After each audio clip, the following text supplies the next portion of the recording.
Howdy. Glasses are on. Let's keep moving with some orc stuff. Decided they're not going to wear white t-shirts. Wear yellow t-shirts. It's my big epiphany. It's not really an epiphany because I probably should have thought of that from the beginning. But I really think it is going to make these guys look a little bit different. Make them stand out a little. You always got to think about when you're staring down at the table. Your whole army is identical colors. Nothing stands out. So, my Meks. I'm going to get some yellow t-shirt business going. Should be fun. Probably do something fun like magenta for the guy that is. And the Morkanaut, but that guy's day will come soon enough. I've still got some chrome to paint, of course. That never ends. Let's see, I'm gonna stash this off to the side. Still got a lot of chrome to paint. And I think if I check my math, I made a decision on how I'm going to add to my army, and I don't think it's actually going to be tank busters. I think if it fits,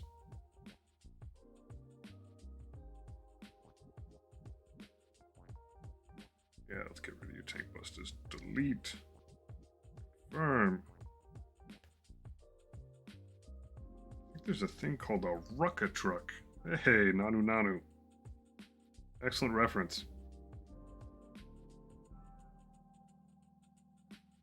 You know he used to play, right? He used to like go into Warhammer shops and all that. Oh yeah, I'm in business. Rucka truck squig buggy, which I had originally avoided because I didn't want to go with the whole beast whatever thing. Yeah, Robin Williams, the Warhammer dude. I'm not making it up. Apparently there's a couple pictures of him in shops. He used to like do funny voices for characters. He used to show up. Yeah.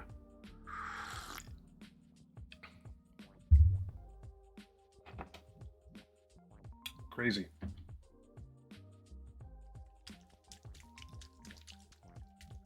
Small world. What's up, Will? How the heck are you doing? My excitement increases for your Hearthkin.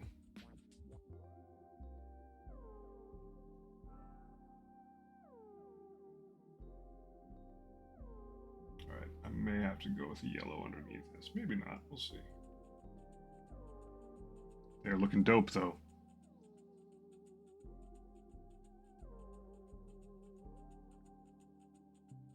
I have to say, when I originally saw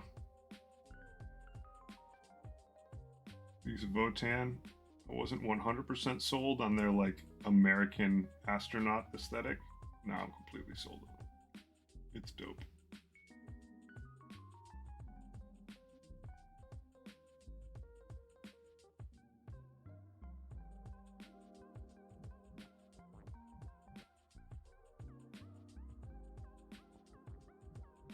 Oof.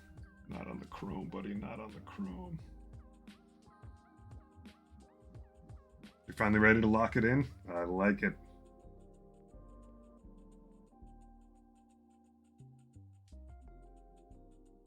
That is music to my ears.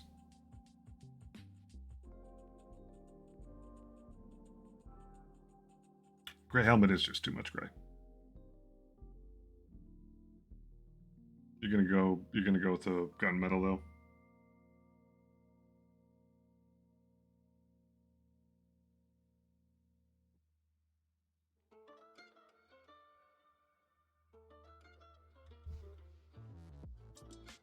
Ah. Oh, so you are gonna go with the bronze helm?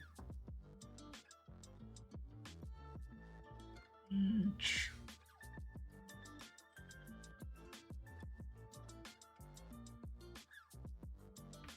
This is gonna be dope, man. I will say the other treat of seeing those models lined up was the screen. Seeing your treatment on those is really awesome.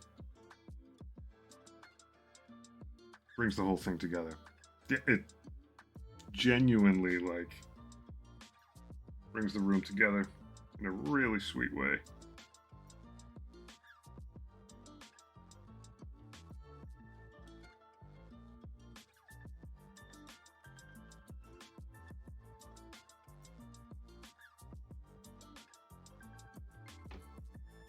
Is it? Did you flip them over?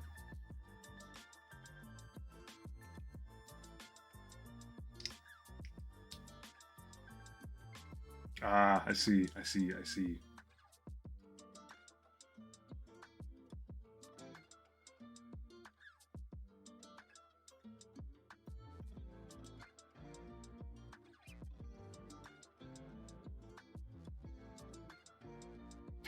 That's pretty cool.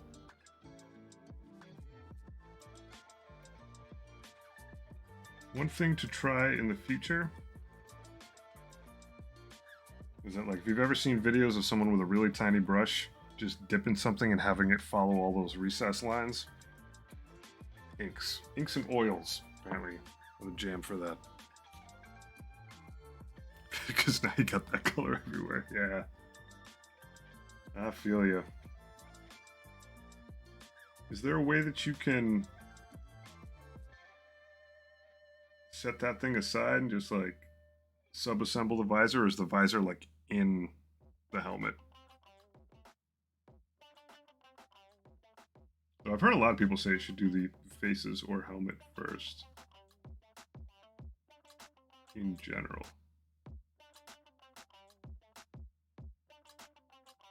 SMRT smart.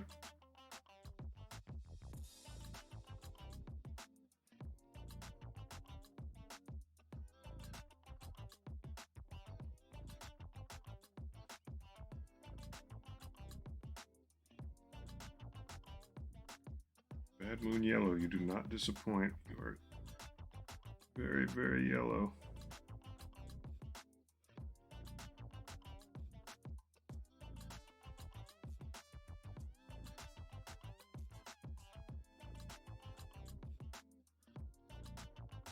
.28mm bases. Are those the tiny ones? I always get the. I have a 100 count of 28.5. Good lord. Was that an accident, or just like that's as close as I can get, so I'm getting it?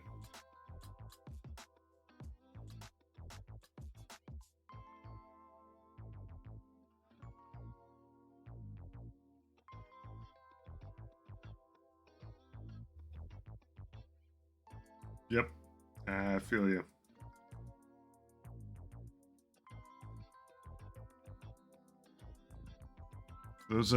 Those half millimeters gonna add up when you're trying to pile in, man.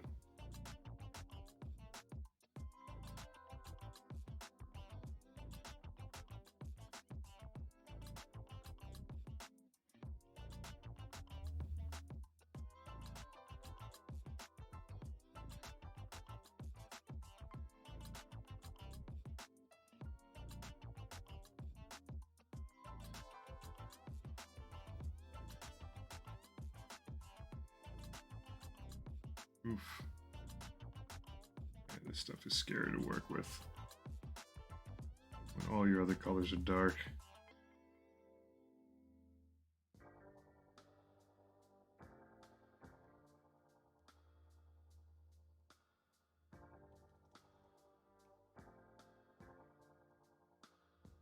No doubt, no doubt.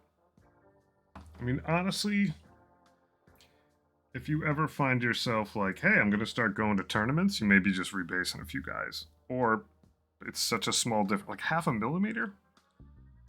I wouldn't be surprised if standard 28mm ones were actually 28.5.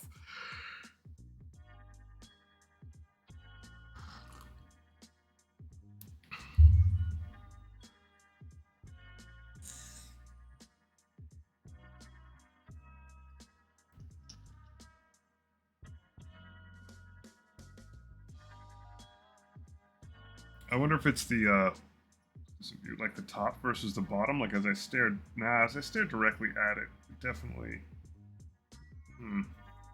Tough to tell.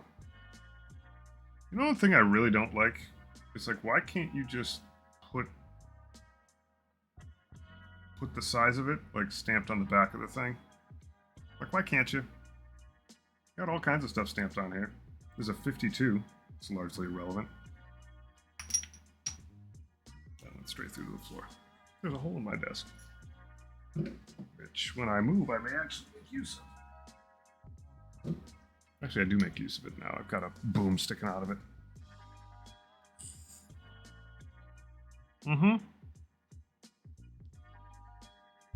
But like, if you're gonna press numbers into it, you might as well just put 28mm on there. Couldn't hurt. Help a brother out. And yes, I know people memorize things eventually, but it just seems kind of silly with all the stuff that's printed on there that like the size isn't one of those things.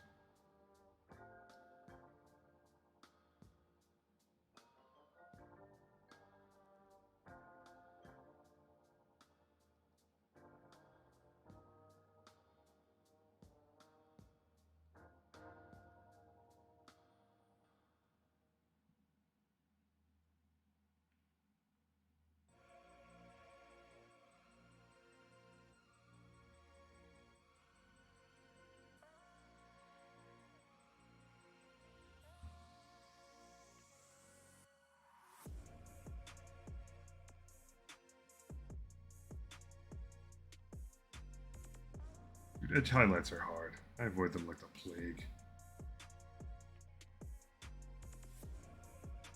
And at some point, I am just gonna have to dive in and grab an army. Just begs for it. But honestly, like, it's not really, like, my style isn't all that conducive to edge highlights. Like, they are good. I love looking at them. But they're also, like, they are a specific style. Like, they're a bit cartoony looking. And that's absolutely fine if that's your jam. But, I don't know that they're, like, the law and have to be done. I think highlighting in general does, but like specifically, like if you look at like an Ultramarines Rhino or like a Sisters Rhino, and it's just like these crisp, almost white lines on every edge, it looks dope, but I don't think it's a given that every style's got to use them.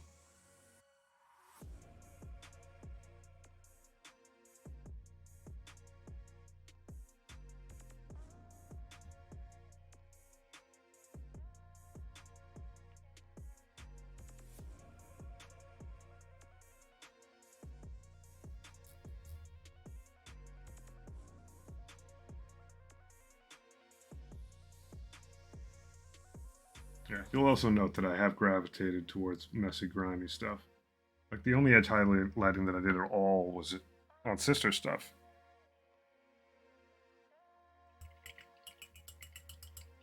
I mean, I think you are looking at edge highlighting. I'm just excusing myself from it. But like, I didn't go nuts with it on the Sisters Rhino. Just didn't. I'm more of a black wash on everything, like thinned out like crazy, but hey, what's up, Fiverr? Things are going good. Working on some Meks. Which definitely look way better with a yellow t-shirt on. Though I may have to do more than Bad Moon yellow. I mean, the shirts look grimy, but I don't want them to look that grimy. But I don't want them to look like plastic either. But there's always room for more chrome. Things are good though. Good weekend. 3-day weekend. Always appreciated. I'm doing a lot of packing. Clearly I'm not doing a lot of packing right now. But we did get the heads up that people selling us their house, they find a place to live, which means the likelihood of them backing out, put you on this stand, it's minimal at this point. They're planning on being moved out the day before closing. Do a walkthrough. So that is very relieving news. But yeah, just the long-winded version of I'm good. How's you doing?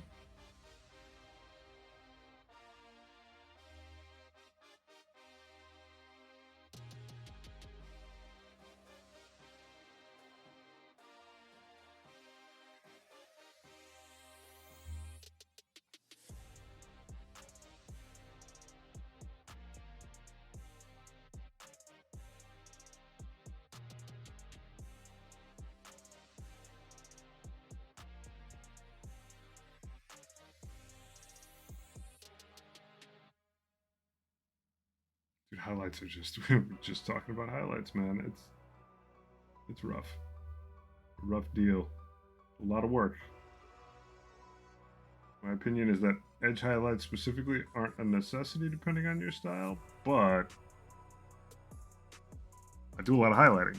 Not as much as awesome people do, but like these guys, I all do highlights on their skin. I would previously just wash them, be like, that's cool.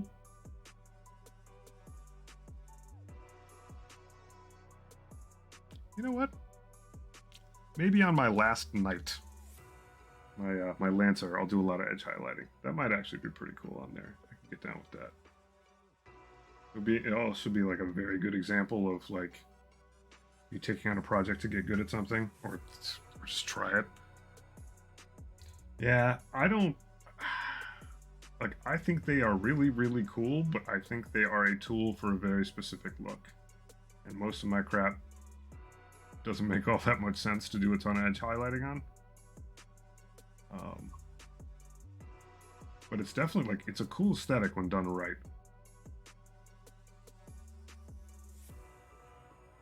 His other side of his helmet.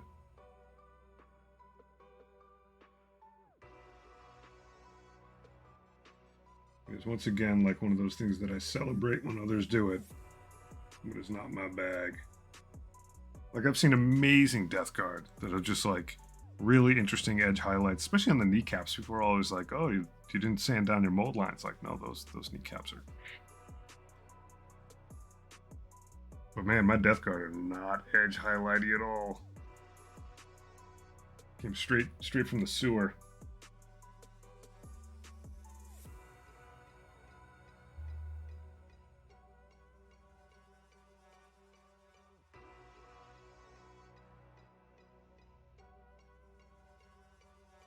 And frankly, people are like, wow, you plow through a lot of model, like you get an amazing amount done.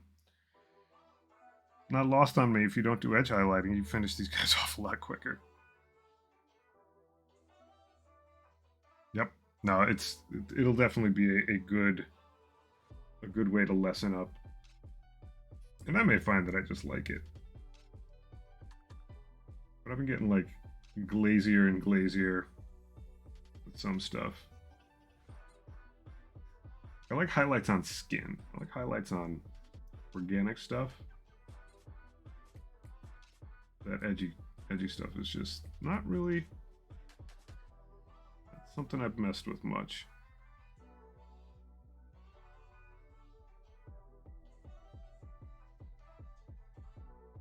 But I respect it a lot. I think I said this a few days ago, but I was watching this guy, Buddy Mini's stream, and I'm watching him do edge highlights, and I was like, this is like extremely therapeutic for me, watching someone else do edge highlighting. I love watching it.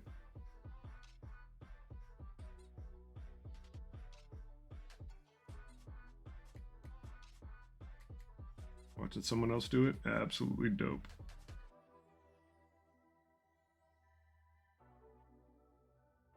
All right, guy's got a bunch of shine on him. Sneak in there a little bit. There we go.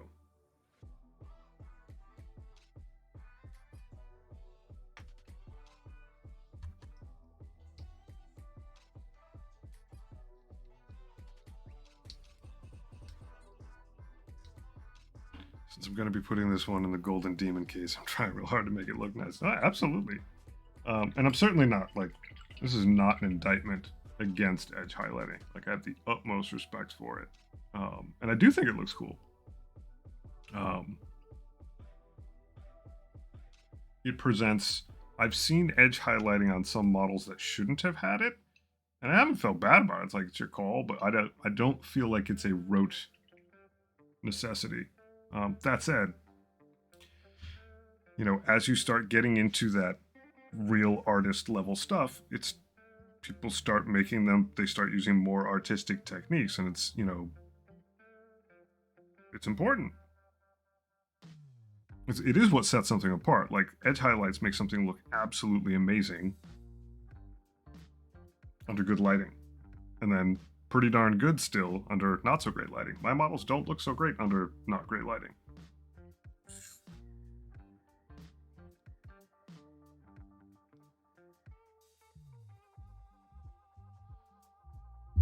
I think I safely put myself into the, like, the category of Warhammer painter with intent to put on table as primary kind of thing. Even though I still haven't played all that much. I think I'd be scared to enter a competition. I'm gonna have to do it someday.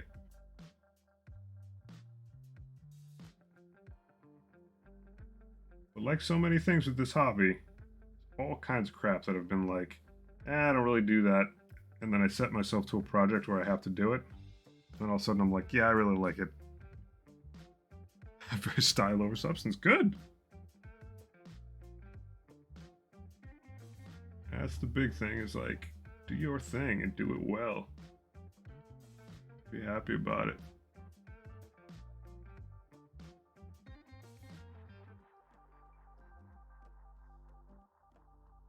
Where are my pain tweezers?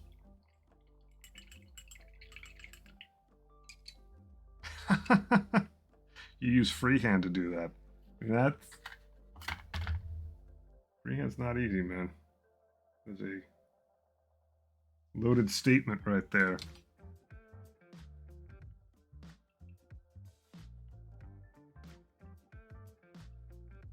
I would like to get better at basic freehand. I think I may have to do a lot more. I was planning on doing a bunch of freehand stuff on my my corn knight. Ducked out of that, just flicked blood all over the thing. And I'm glad I did, but I did not do the thing I said I was going to do.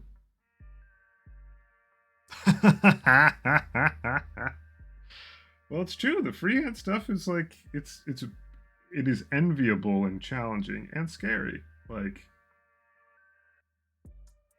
the few times I've done it, it's been some pretty stressful. It's funny because, like, you're painting so thin that, like, you can absolutely just, it's so much easier to go back over it than a lot of things are. But you are no longer relying on the model's geometry to, like, handle what you're doing. You're going off into naked me territory. I love it. But, like, I struggled. I was trying to do a Zinch symbol on one of the crotch banners on a knight, and I just, like, struggled. It still does not look great. Like, you can kind of recognize it, but it looks like some middle school kid drew it on there. Paint a picture. That's exactly what it is, and that's not my background.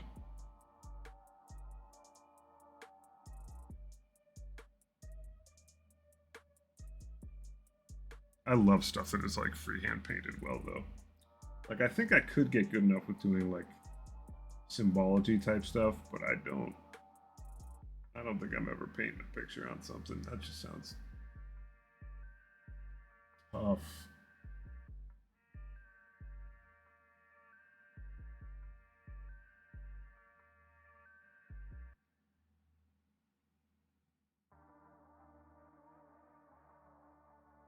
I did. did practice on paper. Uh, it was okay, but it was scaled all wrong relative to what I was doing. So when I finally got down to business, it didn't really help much. It did help. I shouldn't say it didn't help much. It obviously helped get my like ideas working and relative scale of stuff. I think I'm proud of it. Just it's fantastic.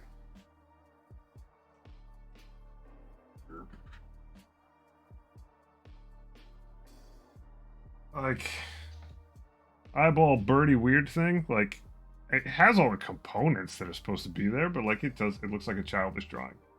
Um, and I just put a bunch of symbols around it because I was like, hey, they look cool. And I'm not like ashamed of it, but like it. This is not what you describe as like looking good.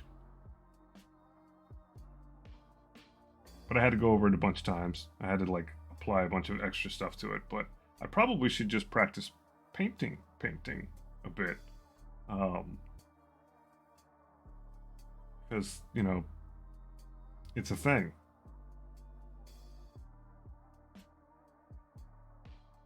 I mean, I love the model and I love what I did with it.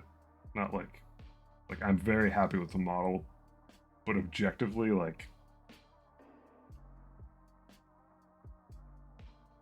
that part's not amazing. But that's why I do stuff that I'm not comfortable with. Because it's like you got to keep trying stuff. You got to keep going at it. Put yourself through it.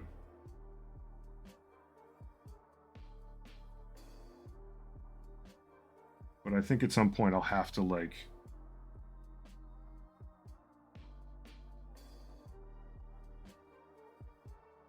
I mean, to completely sidestep that, I think you would just be you'd need to be able to print out decals. Yeah.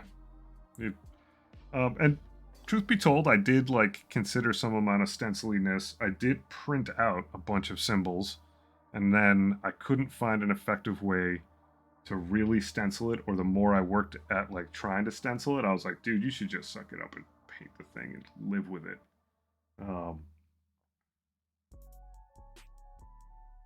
mean, the other part is like everyone always is like, "Oh, artists, you're so talented." Like they put a lot of time into it. I just haven't put garbage time into it. So like, I shouldn't expect that I would be good at it, even though I'm not like painting wise naturally talented, and I know that. It's like hooing over,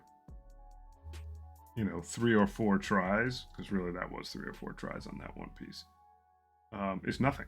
Absolutely like ridiculous for me to have any expectation beyond that right now. Artists put in work to be artists, and I have not put that work in. You just got to do it and do it again. But I'm definitely not afraid to do it on a model that I plan to put in front of people on a table.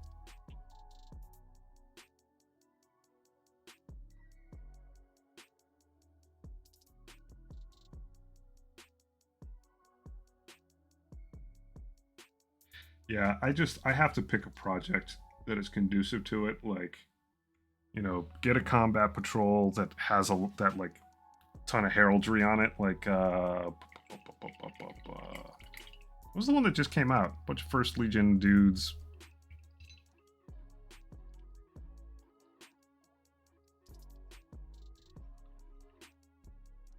They have a lot of heraldry. Like, maybe I'll pick that up. All those extra little shields and stuff and big cloaks.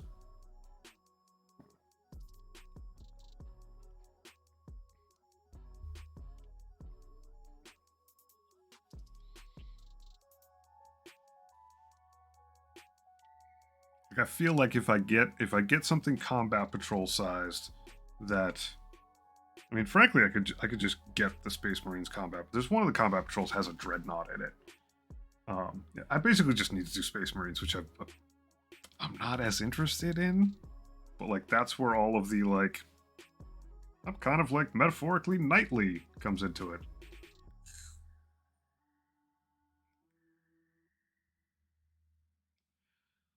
That was a little demeaning to people who like Space Marines a lot. But that said, I'll probably just push myself through with something because, you know, the nice thing about heraldry on like soldier size stuff is A, it's tiny, so you gotta get really used to that. But B, you should be repeating it. Like, this is a crew with the same heraldry over and over and over again. My Death Guard don't have any of that business going on. Like, anything that is heraldric to them is chaotic and pressed into the model itself. The 3 skulls, the 3 buboes, tentacles and stuff, their heraldry is just like grossness. But if I got like a Black Templars pile of stuff, or whatever the recent models came out, I always forget who things that aren't Death Guard are. I think they're First Legion though. No. They are. Anyway. Get something. Is what I have to do.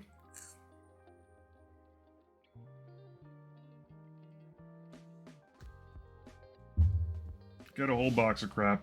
Come up with a symbol or set of symbols that I like. Rock it out. I think I'm going to make this thing up here all sunshiny. I think that'll work with the shirt.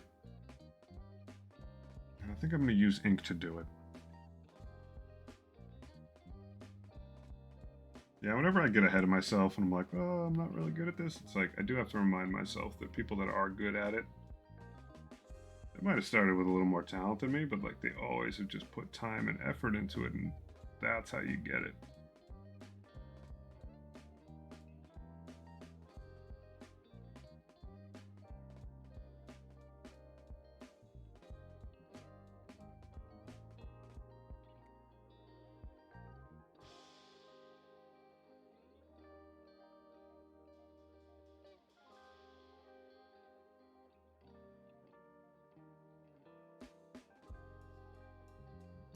I mean, the nice thing is I can be very, very certain that if I want to learn something, I'm absolutely willing to put the time into it.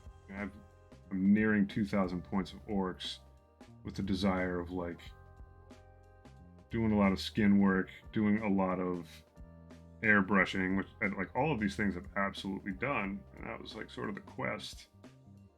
So if I pick a project and I decide something like freehand or edge highlighting is in it, I don't think anyone can doubt the fact that like I'll do a lot of it. I'll put the hours in. I do grind. The grind is not a problem.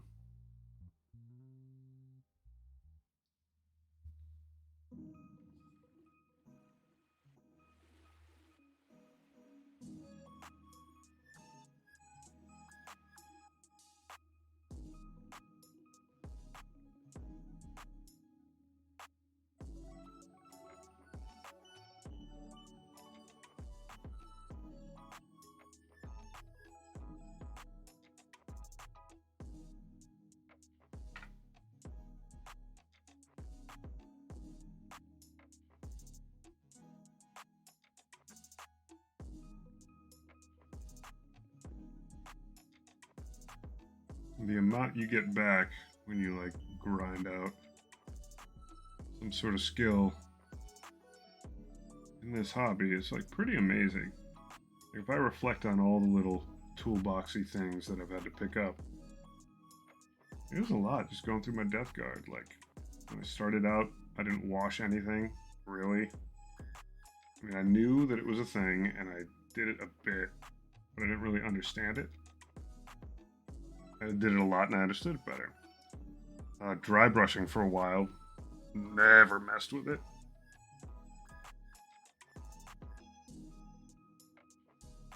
Lots of little techniques here and there. You just can spend some time and do it.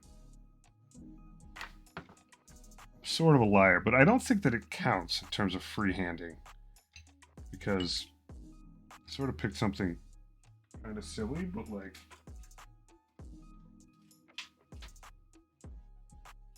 the stake texture on this whole thing is just freehand painted. Like and it looks like steak, relatively, like sort of cartoony way. The meat wagon.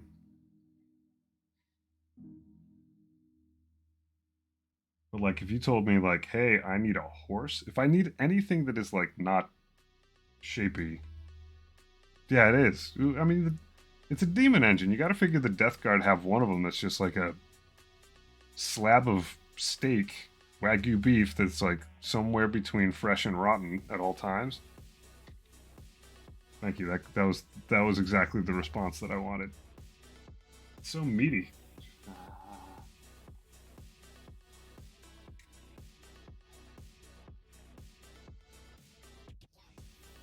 I'm so very proud of this thing. That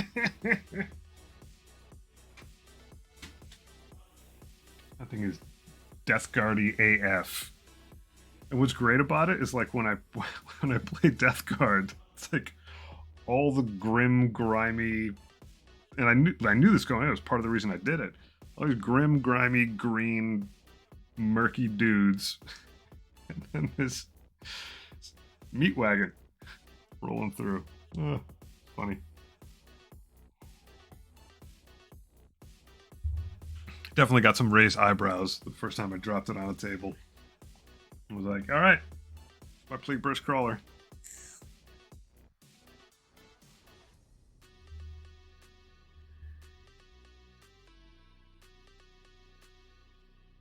I am not offended in any way. In fact, there is no greater thing that you could have said. There's no greater compliment for anything Death Guard than blech. You made my night. This is the most validation I think I've ever gotten for a model. It means I nailed it.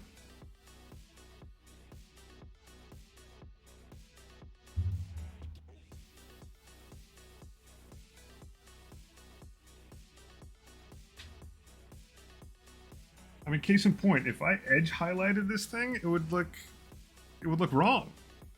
It looks great on some tanks. Some of my favorite models. This thing's so early too. You can see like a massive gap in there before I learned anything about building.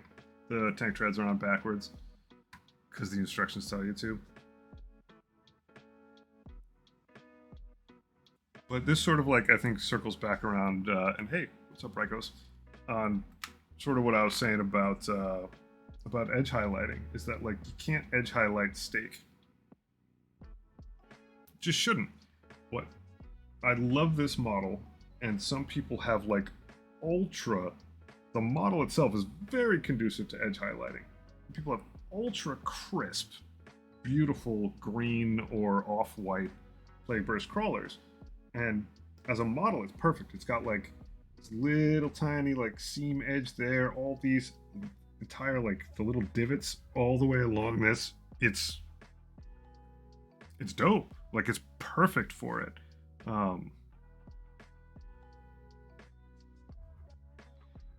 Wait, no, I bought some walkers. Yeah, to use in Space Station Zero. Speed paint. Speed painting's dope for poxwalkers, man. Definitely. But yeah, like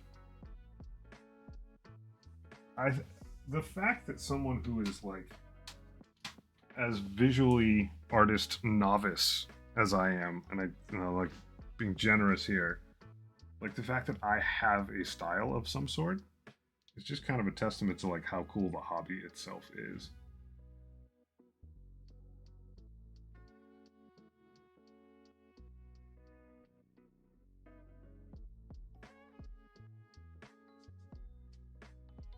Everybody got their own thing.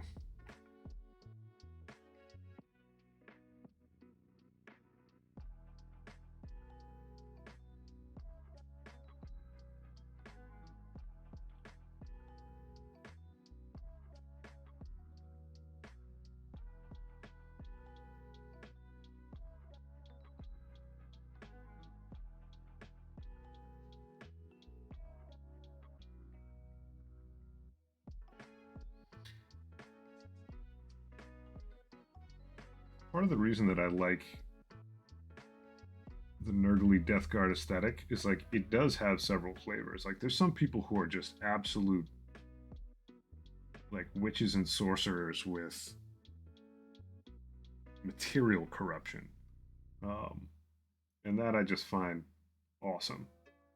Like I tried to get there with my knight tyrant, and it's good in some spots. And that was the quest on that, was to like get really good with like corroding stuff or just level up my game there. But it's like a craft unto itself, and I've seen some just boggling Death Guard stuff where it absolutely looks like, not that anyone's ill, but like this was high technology that spent 10,000 years in the warp being just corroded, cracked, but still being put together. I love that stuff.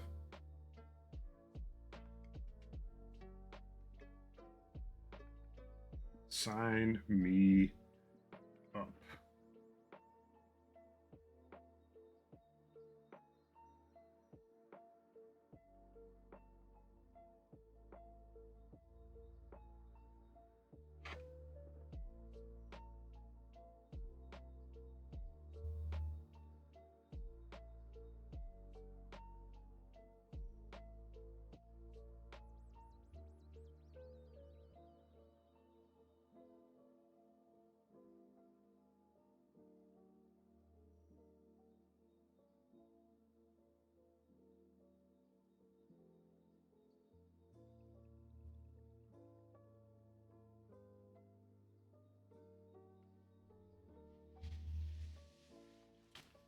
No problem there. I will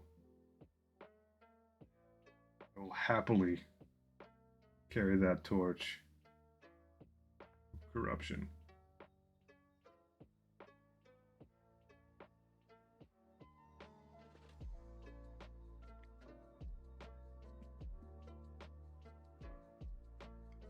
Pretty darn wonderful though that like space for all that goodness in one hobby.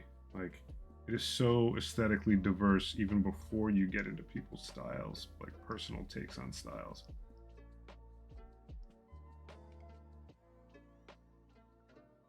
Like the fact that Thousand Suns makes sense next to Tyranids, makes sense next to Death Guard, makes sense next to like Imperial Fists.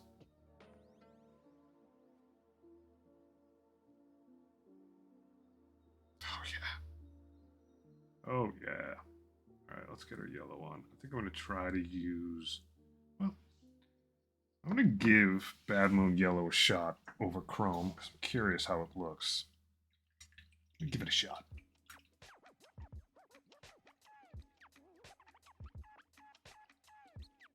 If I don't quite adore it, then I will switch up to ink, which I know I adore.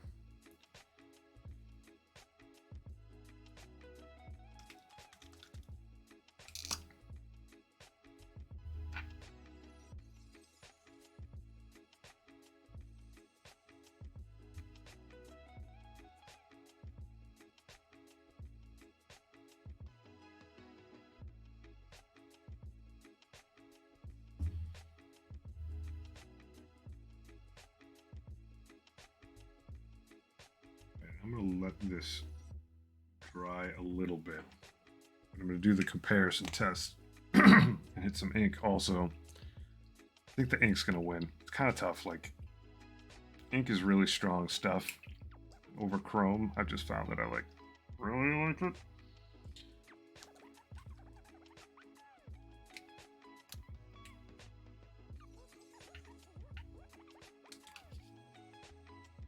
So I'll grab a second guy. This may also prove out that I may be doing another pass with ink on the shirts. Of course, right now my ink's acting all hydrophobic. My Chrome is acting hydrophobic to my ink. That's a tough call. I don't know.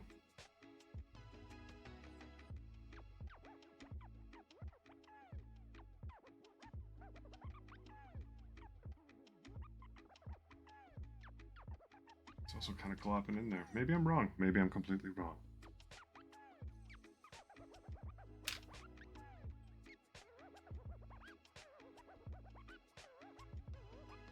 absolutely sinking into the crevice there. Not very happy about. Sort of forgot what ink is like, apparently. It should have been no surprise. Harumph. Maybe I'll have to try a third thing.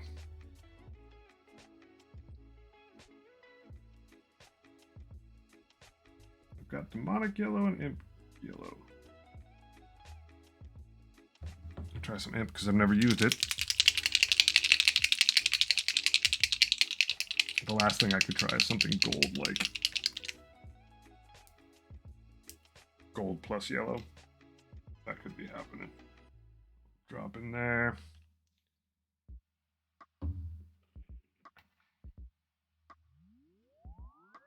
Try you on this third guy. Scoot you out the way.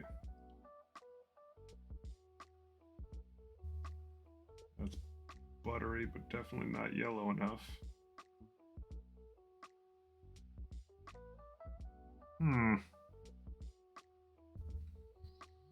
Bad Moon Yellow, you might be winning the day.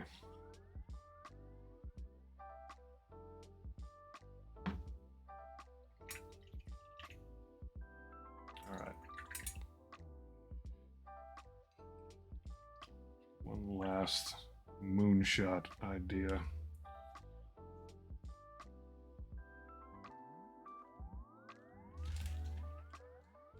I think I have some sort of like exceedingly goldy gold in here somewhere. Glorious gold.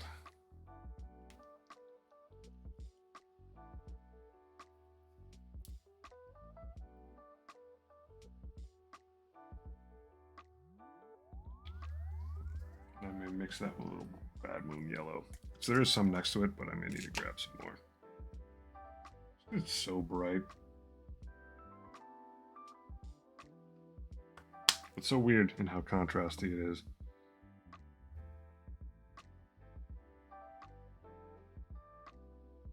I get you more yellow.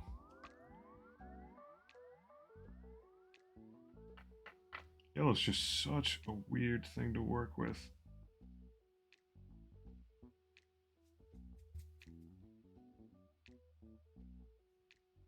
Like without going totally mustard, it just gets... Alright, let's see how that looks.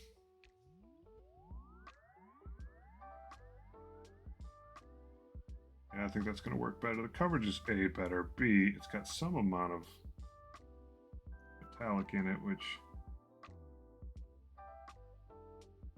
is just going to give a little bit more continuity with the rest of the chrome.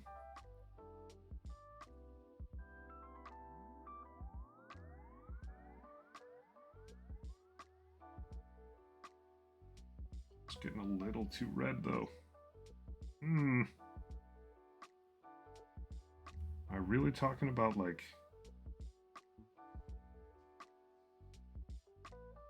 It's bright.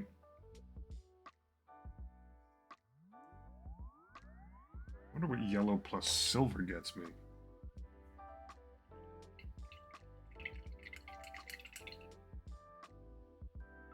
I'm clearly over-fixating on getting this yellow right, but I haven't worked with yellow a lot.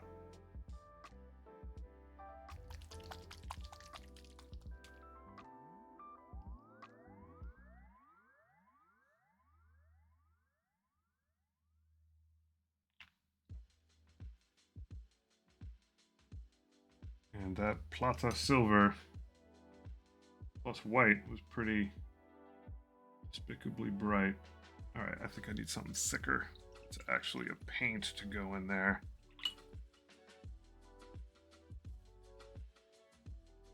Oh, let's see what this looks like under the cap.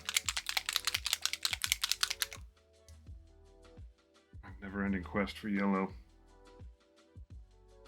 That's pretty yellow. That's pretty decent. Still may have to bolster it with some screaming yellow ink. Wow, that just eats it up though. Yellow go bye-bye. My yellow's gone.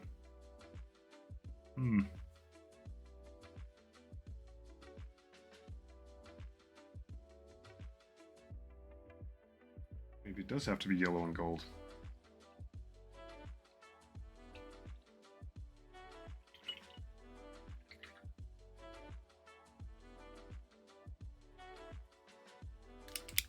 Last ditch effort. I take my yellow and gold.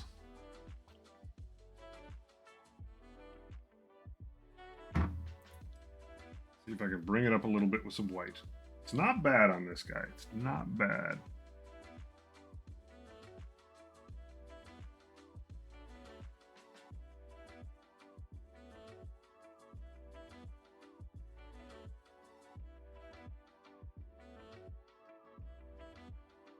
Nothing quite changes things like white or black paint.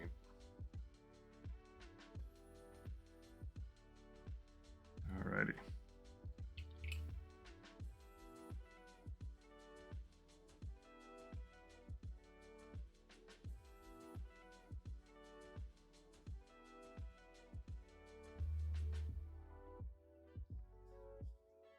It's got some nice shine to it.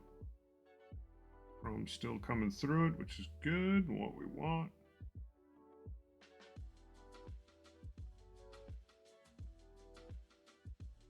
Little light, but it's way closer to what I was looking for.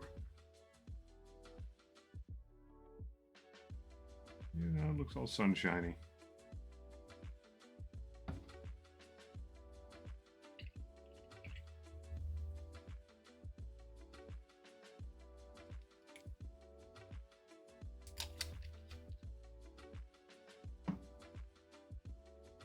I'm already trying to land in the right place to do a second coat on the shirts. They look nice and yellowy as well.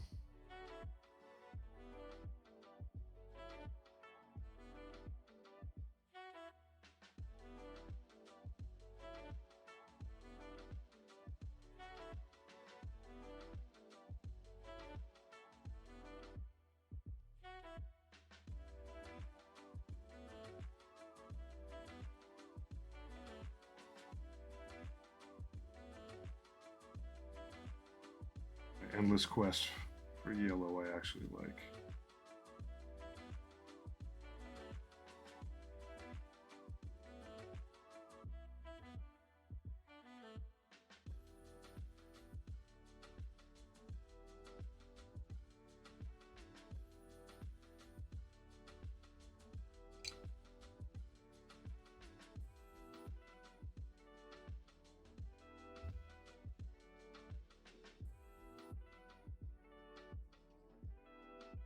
Buddy, you missed the spot.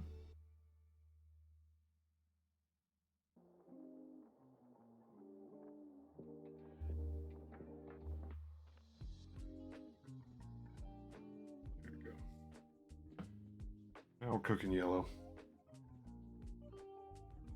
Dude, yellow is just like an amazing color across the board in terms of like print, paint, even like on screen, it's its own special brand of special snowflake color. Yeah, it's just like really, really interesting what it does.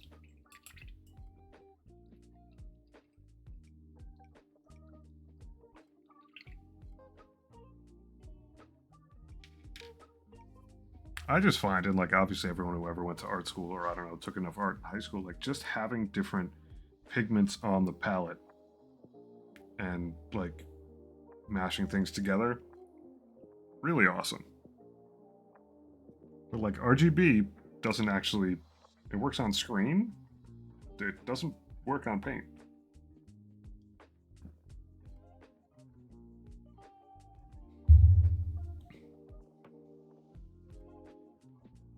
All your most obtuse, yeah, cyan, magenta, yellow, and ketone, which ketone I think is just black, but it's like, yep, like that's how you mix. And maybe it's because it's like all you're dealing with is reflected light, whereas a screen is its own light generation. But yeah, like CMYK is a bomb. But like if you try to RGB like straight up red, green, blue, colors together, doesn't work. Even if you like swap your green out for a straight up yellow, fails.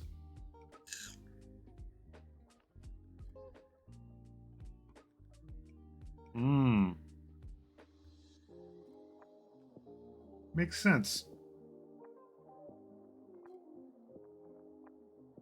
Yeah.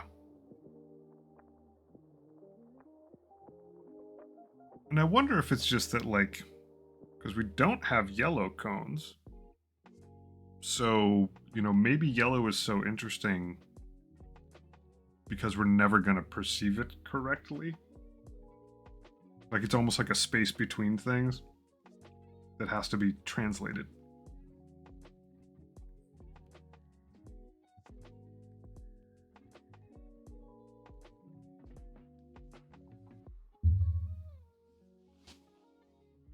All right, I am going to use this color on these shirts.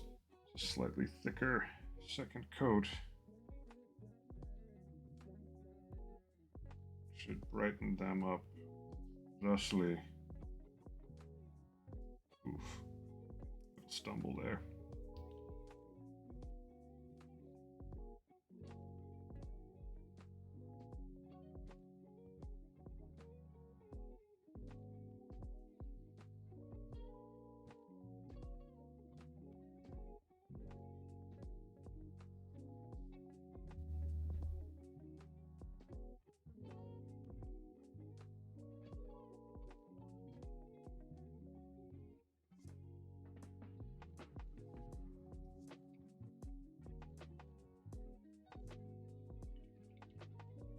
Color is wild.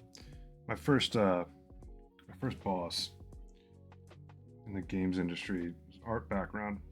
He went from like art director to like game director, design director. It was his route, and he taught me a ton about color theory. And like he couldn't stop talking about it, which was fantastic. But like he had done like every medium you could think of, and was like mostly digital by that point, but he's very much a Renaissance man. And the amount he was teaching me was just like, it was great because he was really into it. So like, I could come up with all these weird, like, why is this color like this in this situation? And like, he pointed me at a really interesting painting. I think if I remember correctly, it's like a scene of a joust or a bunch of knights basically all camped out. Well, you've got like knights, you've got tents, you've got all this stuff, and it's like it looks really colorful to the eye, but then if you break it down digitally, it has very little color in it. It's just that your eye naturally picks up the color difference and makes it seem brighter. But everything was super muted in it, like very low, not even pastels, because pastels have some brightness to them. Everything was super muted. It was like light gray plus a little bit of color, light gray plus a little bit of color. It was really interesting, and it didn't cover the spectrum, and your eye still managed to like make its own rules up and sort it out. But all that stuff, when someone's like, hey, what color is this thing? And then they do the actual breakdown of the colors where they can show you legit in another context. All that stuff is just wild. Mind's playing tricks on you 24/7.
There we go.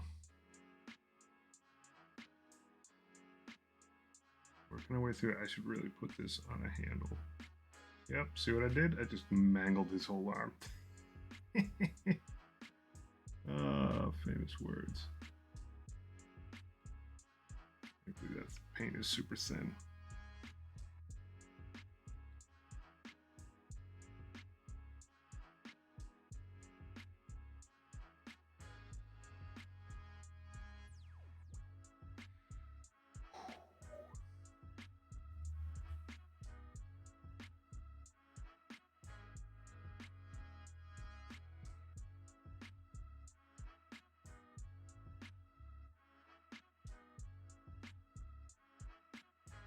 All right, that's enough there. I should look these guys over for chrome business. And then I should pull out my red ink. There's a couple spots on here that I want to pop with red color so things don't get too monotonous. The eye lenses, the power pack on the back, I'll cover over in some red ink over the chrome. I'll probably add a little bit of blue in each one of these mech weapon ball things.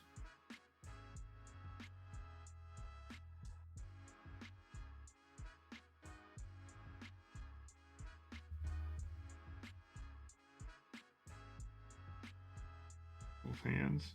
Did get both hands. Let me check you out, buddy. Guarantee you I forgot a couple things on this dude. Yep, those plates on the back of those gloves. Super important. I know it's probably not a very useless thing, but like I am so familiar with brush painting chrome at this point. Like lots of little things. They're just like, oh, that square plate is like an essential part of looking at the model from this side. Because most of the other stuff that's chromed out is all like weird shaped. Anytime you find a little space that's actually kind of shaped like a mirror, you lay down a bunch of extra chrome that gets rounded. And the way the light hits it is like very different than it hits this blade. Like I've laid so much paint on that little square. And it's like, it'll naturally just round out and reflect light in a very dope way.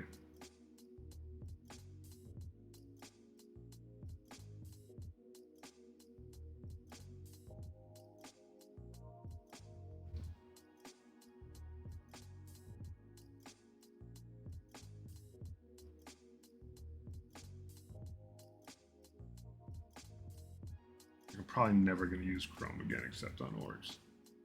No.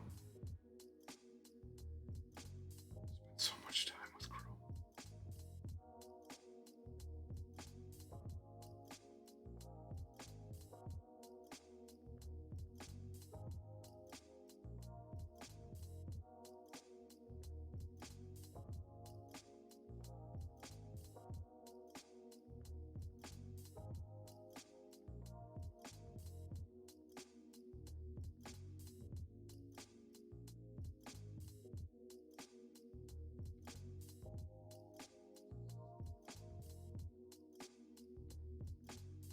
Again, a big old dollop on this plate here, and super careful not to spill it over the side. This stuff begs to just jump whenever it can.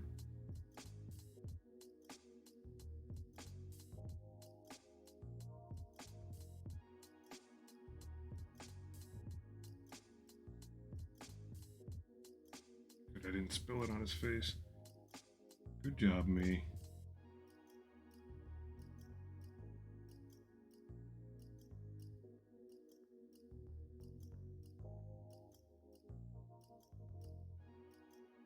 Screws sitting on his apron.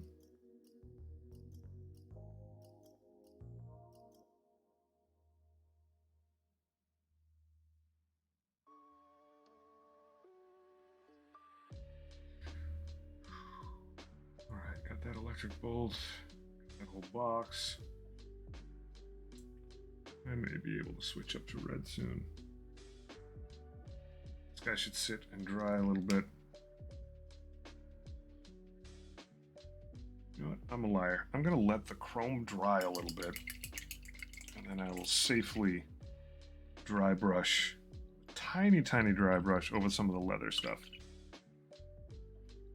So I can mess around over there, give the chrome a little bit more time to dry before I start throwing some ink on it. And do that. Plus dry brushing makes me happy. Ain't no shame in that. Alright. I need something relatively light, like skeleton bone, which I have right here. Toss my little chip. Just for dry brushing right there. I'll probably mix a slightly, like a medium color brown with this as well. Oh, way too much. I'm not sure there's any pigment in that. Yeah, and then like Averland Sunset is just like, you can even see the red pigment coming out of it when it settles. Like I don't mind this, but it definitely looks mustardy.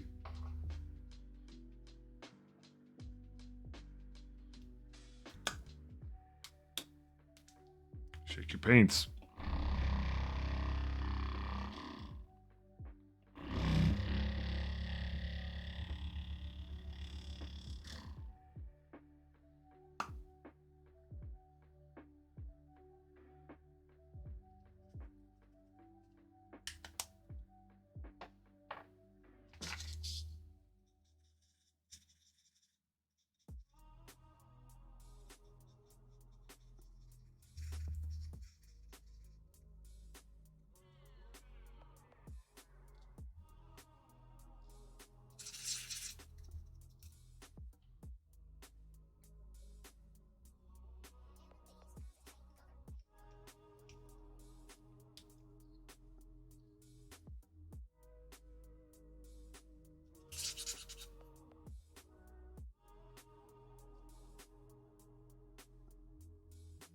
Way too heavy. Go.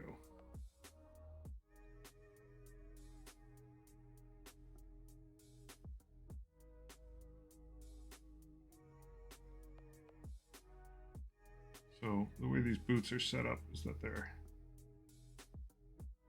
barely dry brushing because they're basically wrapped up with cloth or strips of leather. All that stuff would be pretty worn. Just using a small makeup brush, just dabbing a bit. I mean, I am using a little bit of stroke, but that spot there, I obviously hit a wee bit heavy.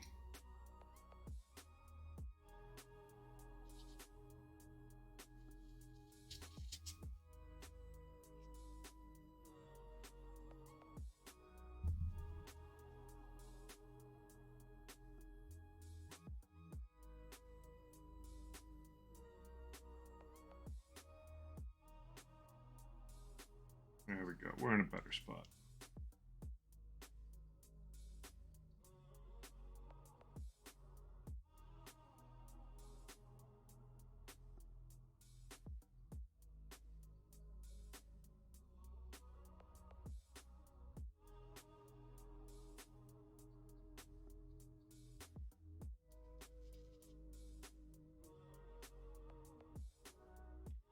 Little bit on the thumb and the knuckles. Yeah, that back here is a nice bit of leather textures. Bring that up.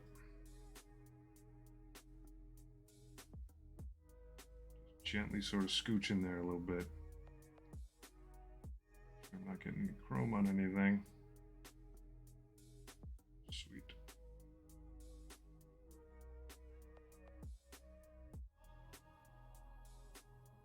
Get that belt buckle. And he does have apron, you can see through the back.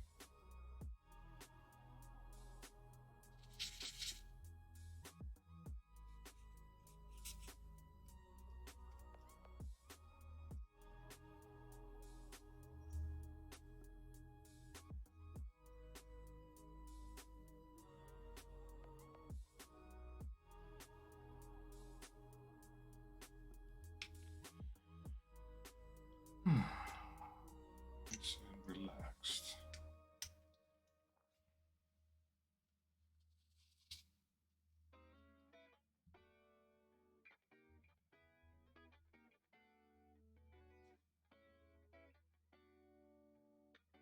Yeah, that's a little better than the first time. There's some light strokes across this. Pop out all your little wrinkles and stuff. Just make it look worn.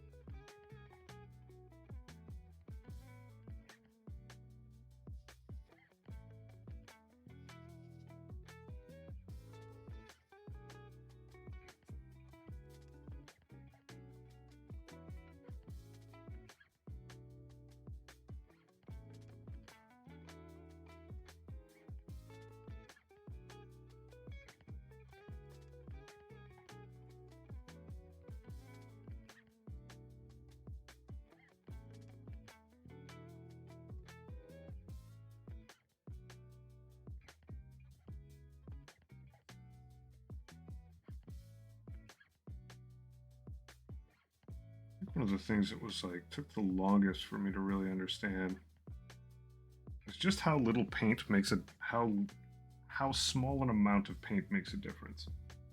Like just super tiny bits. Like when I started learning any form of highlighting and like going like, just how much do I need to water this down? And then to finally get to the right spot for me, it was always like, wow, this is like I'm adding nothing to this. Layer after layer, but then when you do it enough, you're like, ah, there it is.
There we go. Just getting this guy's apron smock. Once again, we just want to barely get the edge of that brush on some of the leather on his hands. Strap that holds his circular saw.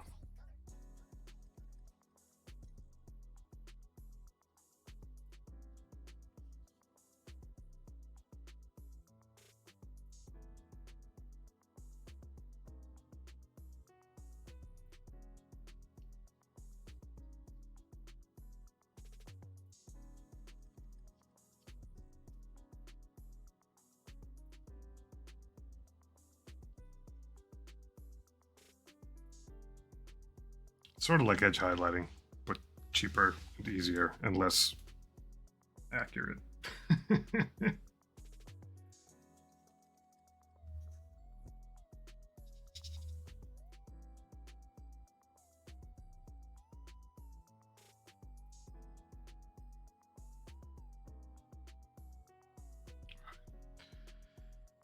I feel okay about these guys and their leather now.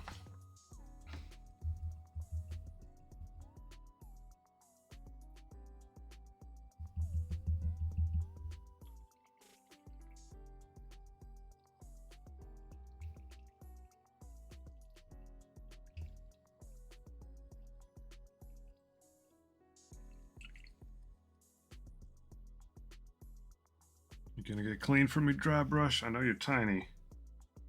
Man, I love this little guy. Super tiny dry brush.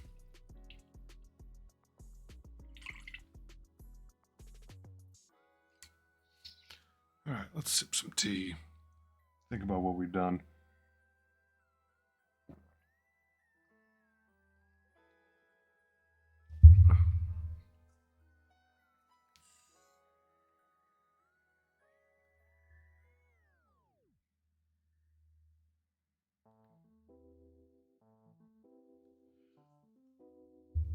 think I hypothesized that red would be a next good step.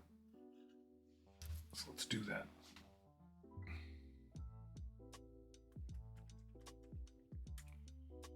This AK red ink is pretty sweet in my book. I like it a lot.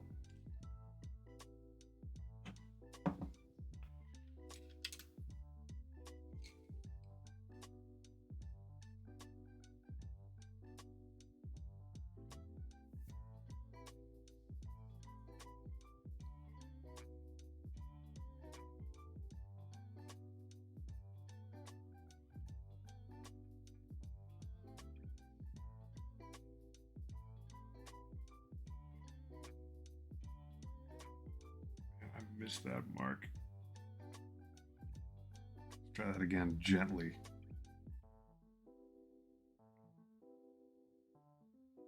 Or if I have to get my goggles on.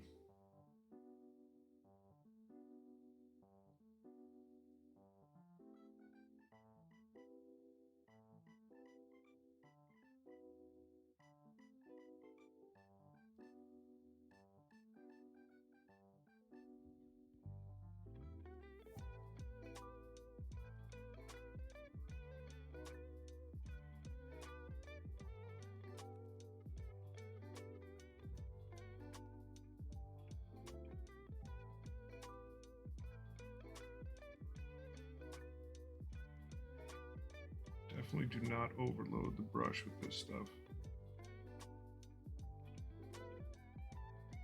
Just trying to like creep up that lightning bolt right up the side.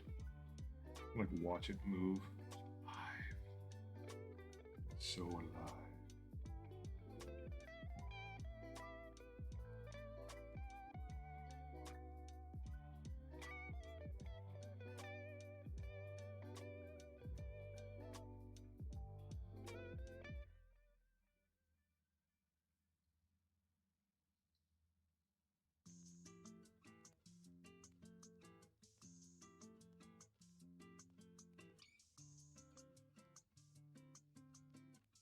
All right, that's good red.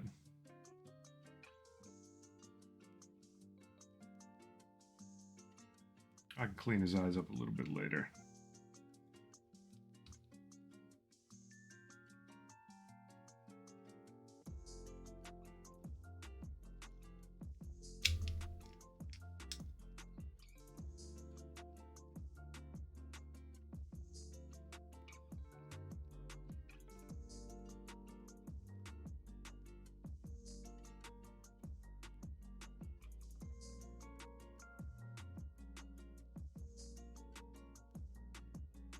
I could do that. And my other guy, I sort of glommed on the red onto his other eye that's got sort of a cross piece in it. But if I just tap this thing, it actually goes right into the recesses.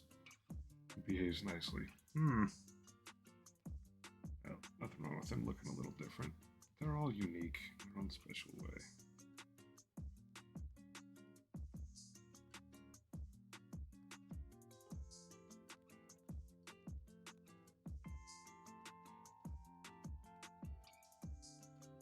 The old red electrical box.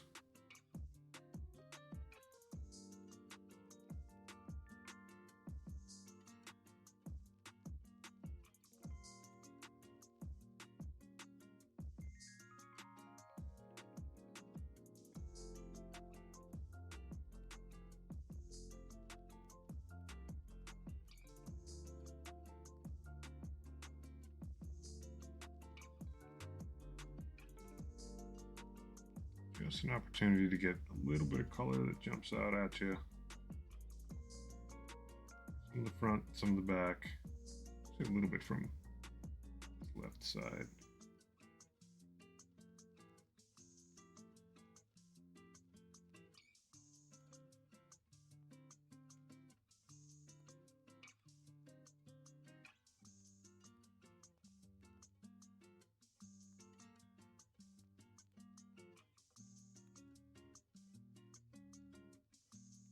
Gotta get the bottom. I may be the only person who ever sees it, but I will see it.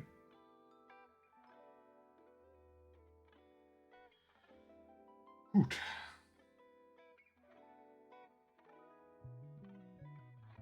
tiny bit of red. Oh, I just noticed that my ink, where did that spilled? I don't know, but I must capture it.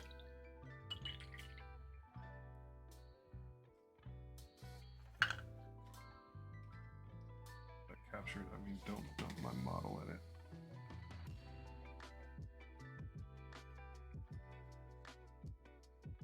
Good Lord, this stuff is so dangerous.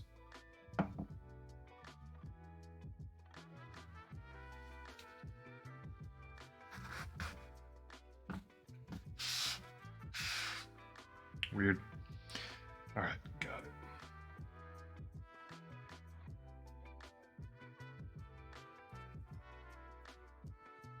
Maybe don't grab your model the second after you got red ink on your hand.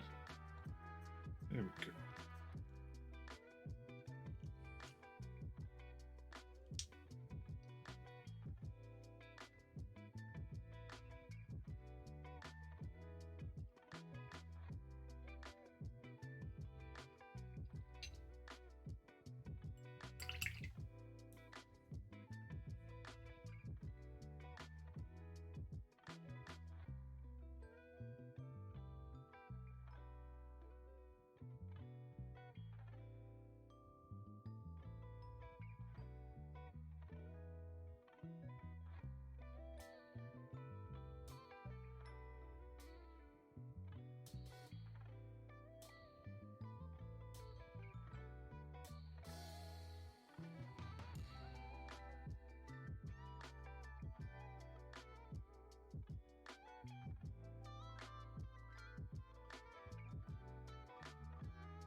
Hey, JMB. How's it going?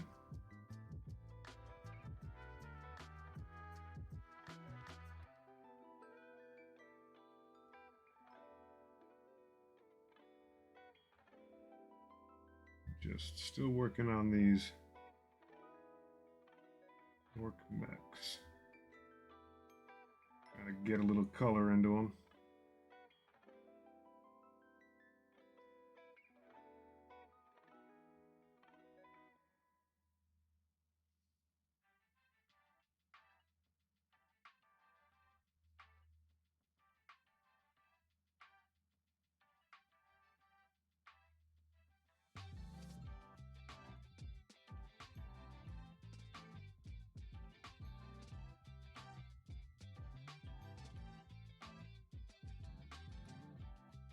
Weird angles. Alright, I think that's enough of that. No big box today. That hurts.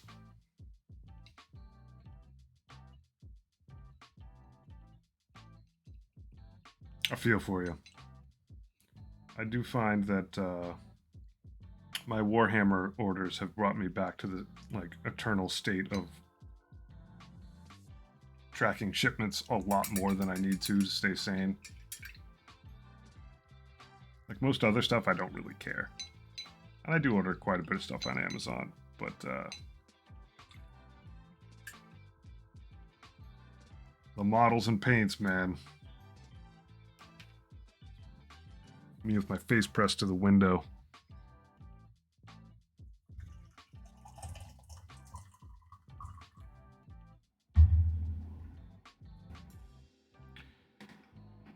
Well, I hope for you. I hope it does show it.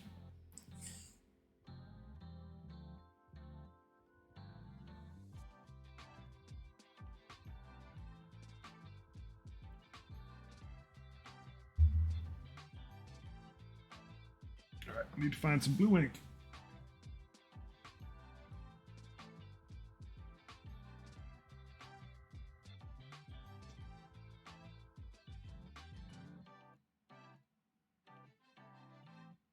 Deep blue, they call it.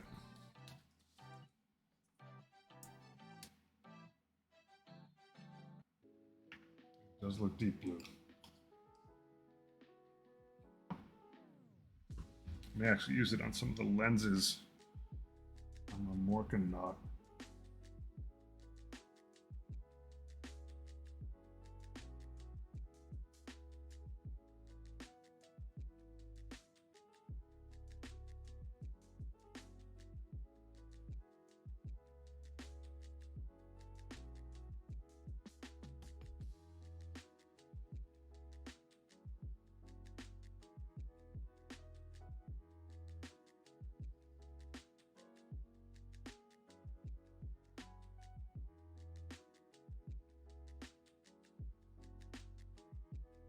I think my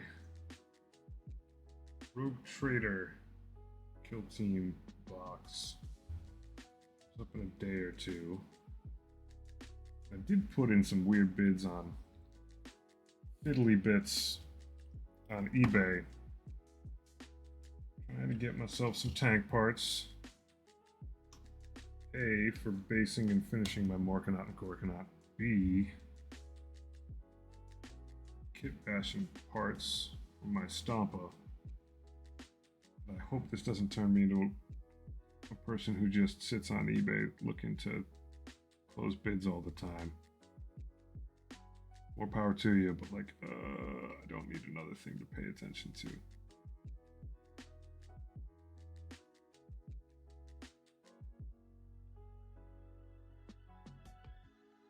I think the saving grace is that like only things I really care about are just like spare parts and not like specific ones. Not like, oh my god, I need this one sponson gun from 1873. Just like, yo, you want to get rid of a pile of parts you don't use? I'll take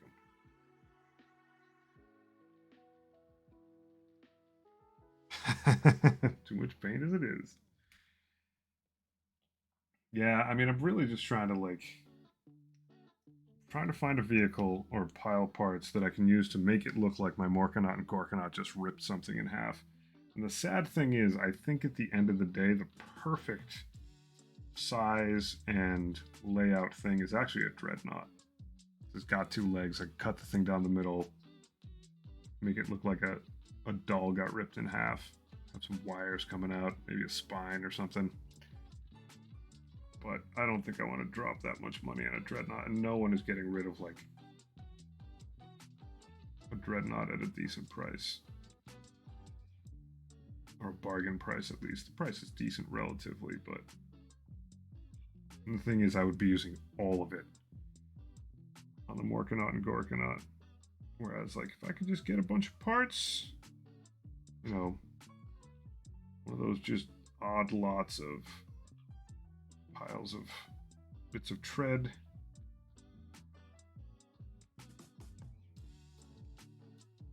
Side plates of tanks, under plates. That work.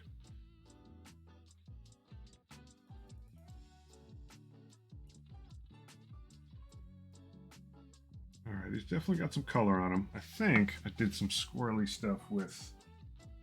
Yeah. I did need to break up, do a small version of this. I needed to break up a little bit of the blue on these guys. Oh, I also used metallic on there. That's not a bad idea, me. Not a bad idea.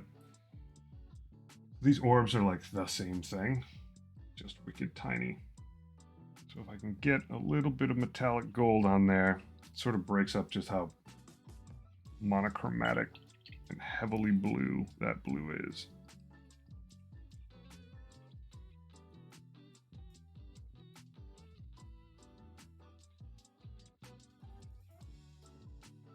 Of course, I did just paint that thing. Maybe I should give it like, I don't know, a minute to dry. Get this little wrench though.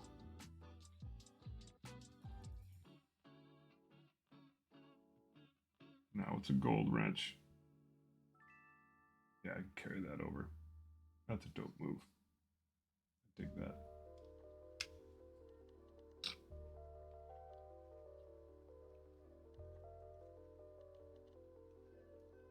officially reached the point in the painting these models where now I'm just gonna fiddle with stuff till I feel like I like it. Oh, I can definitely do teeth next.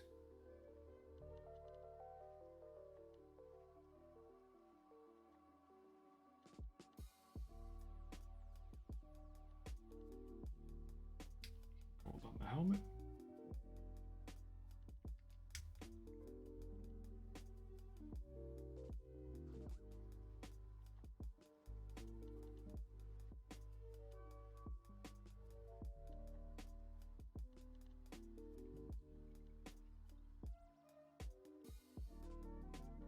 I dig it. It can also be a little dangerous. There's a few valves on this thing, not valves, meters. Try to hit the red line of those with some red ink.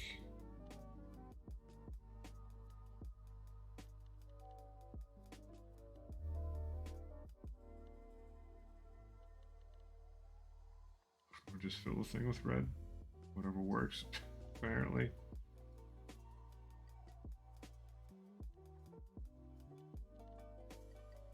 There's a little red there, that's good.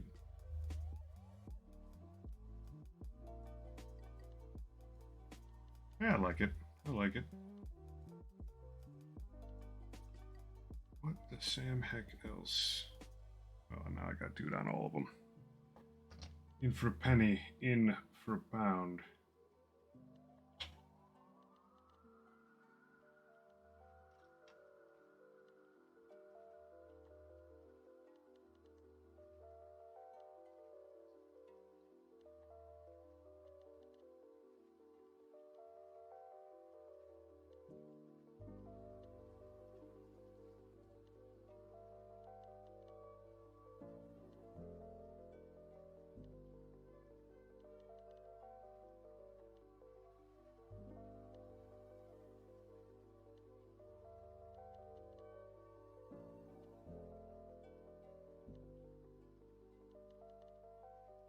There we go.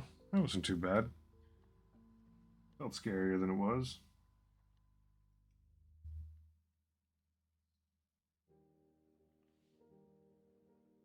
Last one.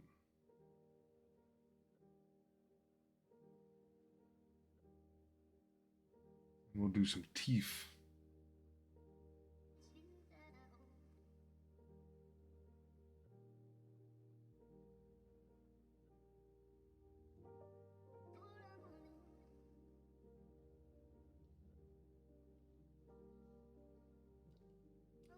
I think I need a tiny brush for this. I should put on my silly goggles.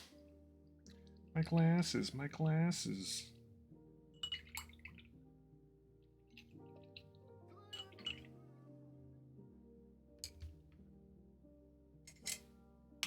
Very small brush. Very big eyeballs. Probably should have had these on for a bit. Where's the light on this thing? Oh, so good. It's got light on it. So good.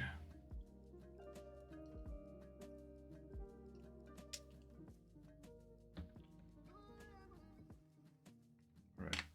So this will be a little bit of white and a little bit of bone. Actually, maybe I'll just add some white. Just a dab. To that imp yellow that I already had going. Give that a stir with a bigger brush. Oh yeah. Oh, that's good stuff.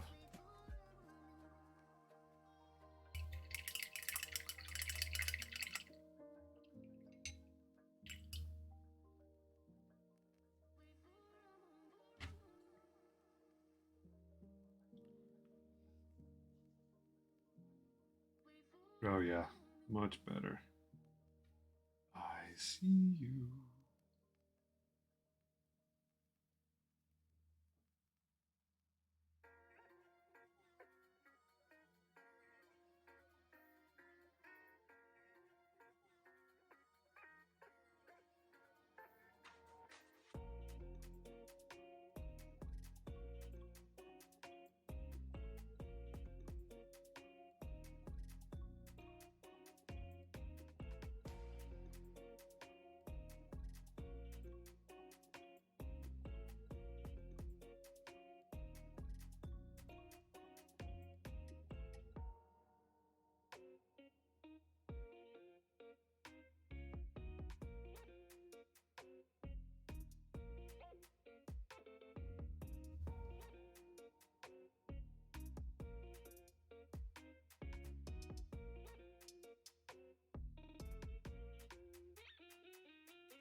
All for teeth. Every bit of practice helps.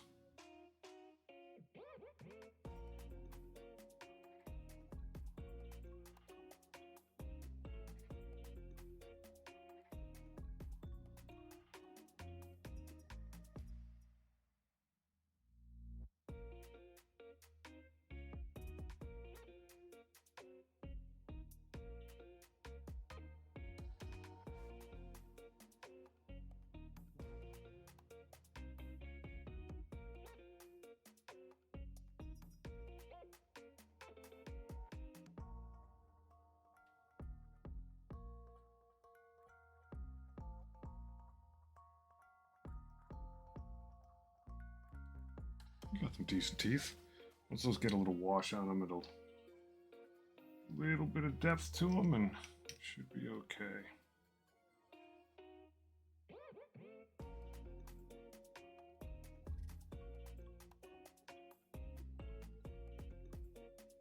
You'd ask me a year ago whether or not I thought I would be on the internet producing content, wearing these funny glasses, getting orc teeth. If most likely would have said, "You're crazy."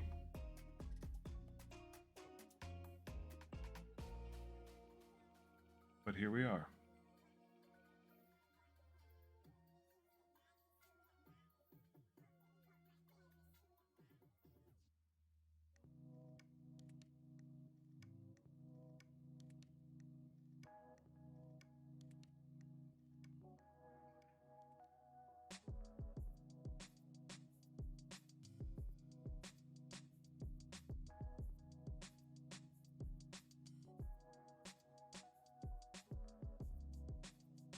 Them teeth.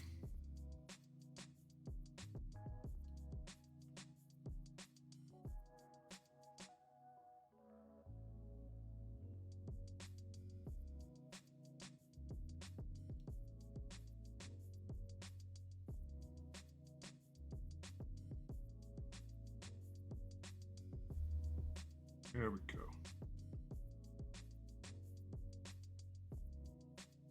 Sweet.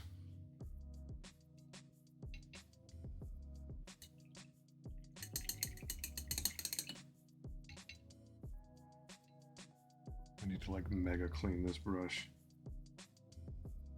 Poor guy.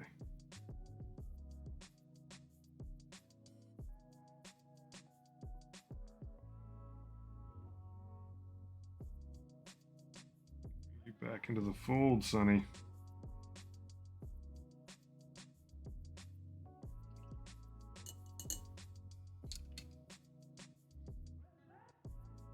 Like in that case where I had to try something different to sort of care more about certain things, like I didn't. It was doing my sisters that made me start caring about close-up work. I actually had to find out the hard way that I needed those things, and I'm better for it.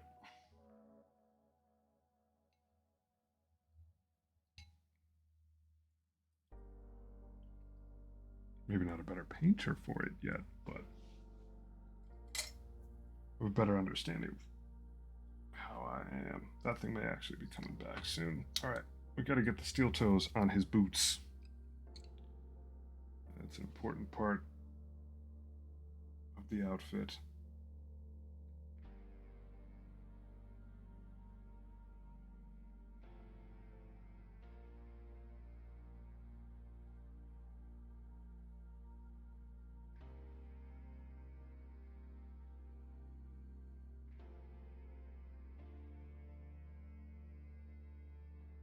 Chrome toe boots.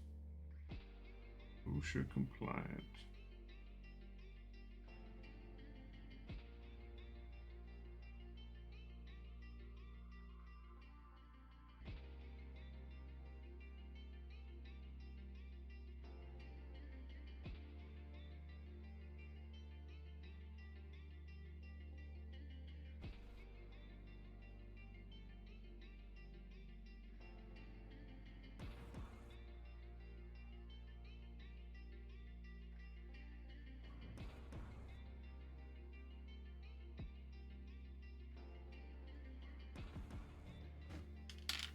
this out a little bit. It's got some skin on it.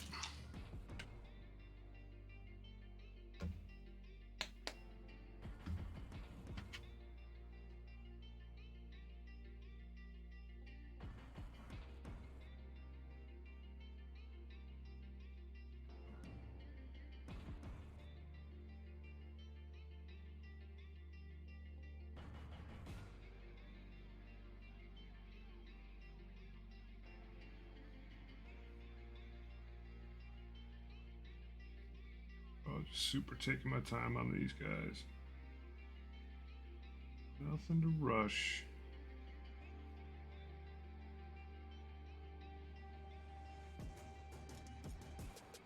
Oh, I got a couple of screws on this guy's schmuck, and yeah, I didn't get his belt buckle.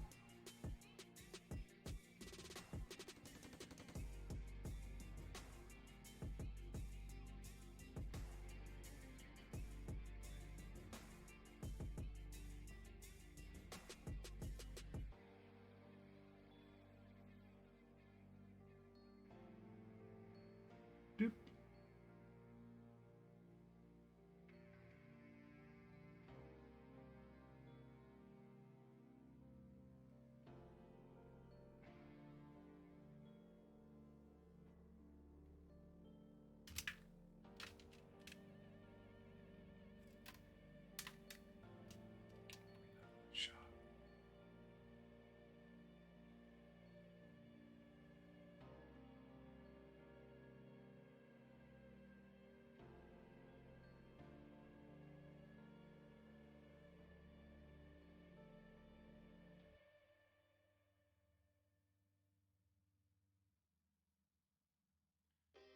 Not too shabby.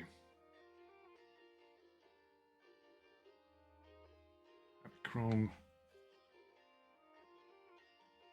toed boots.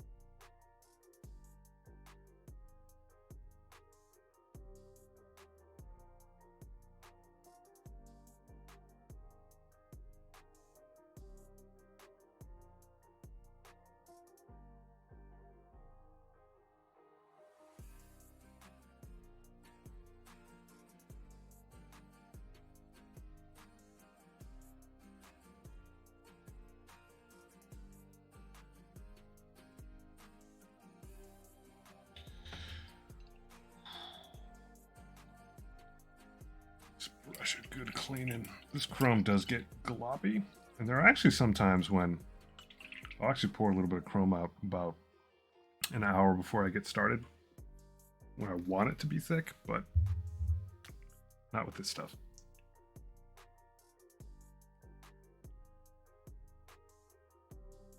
Not tonight.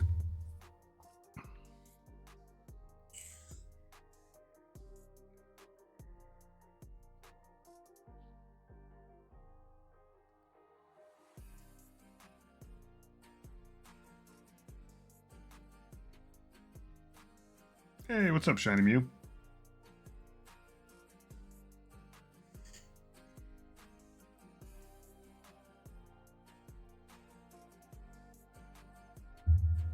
Good to see you.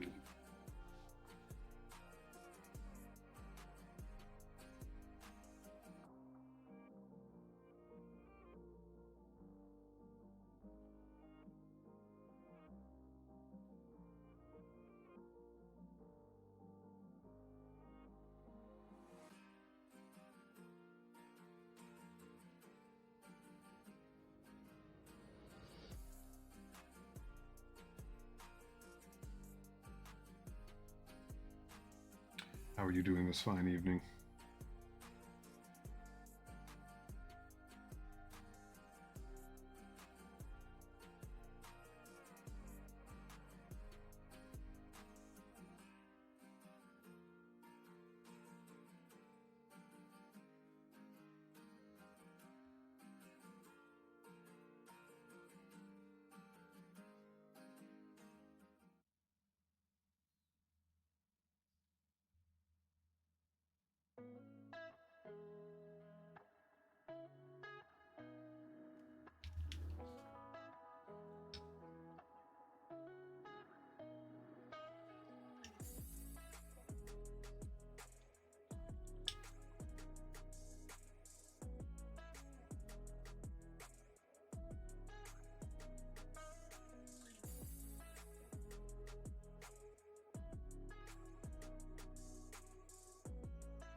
Got your Discord hacked on Valentine's Day. That stinks. What is the value of people hacking Discords?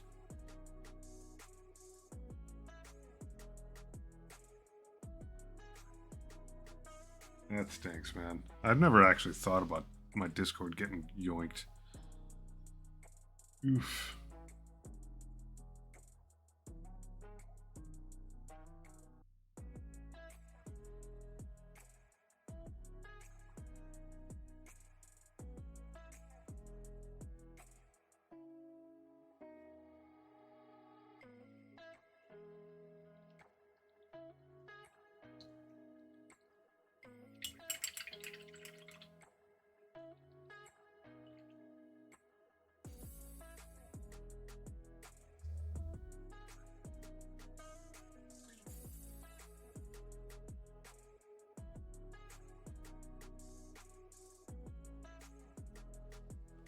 So did someone send out a bunch of messages on your behalf? Is it like, do people do that so they can just like use you as the voice of their advertisements?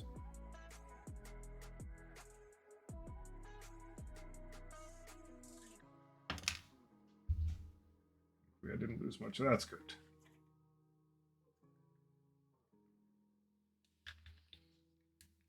Engage nerd glasses.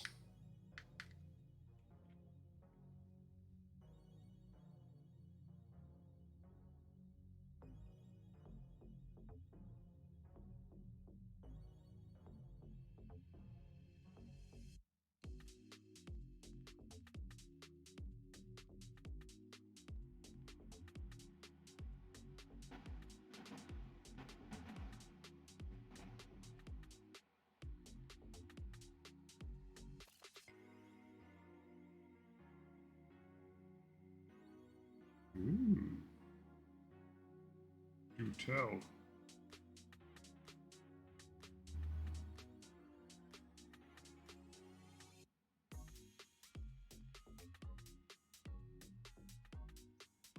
I'm like trying to look through these things, and it's not working. When there's nothing holding you back.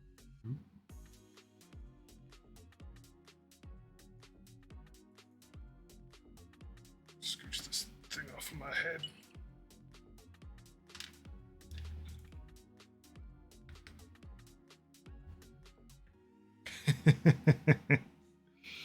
All right. I mean, it's still a pretty decent link.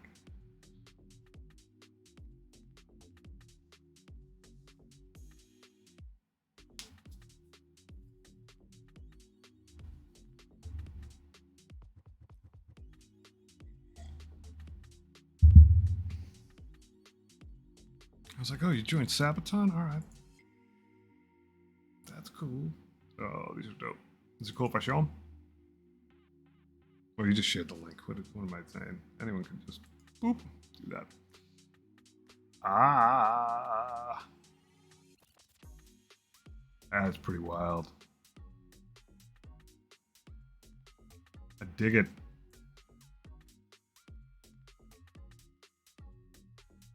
Very, very cool.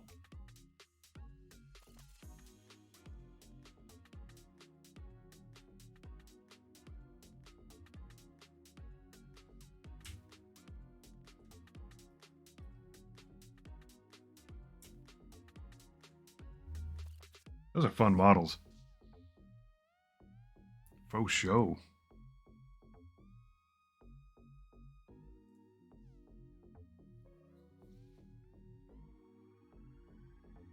What are you going to write in the book?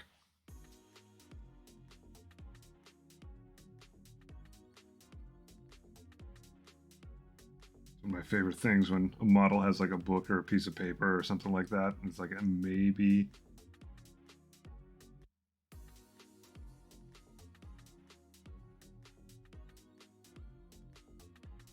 just scribble something in there for funsies. Excuse me.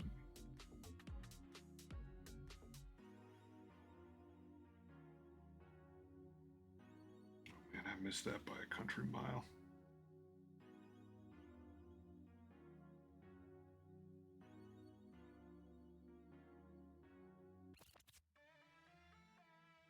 I think that's actually going to stay.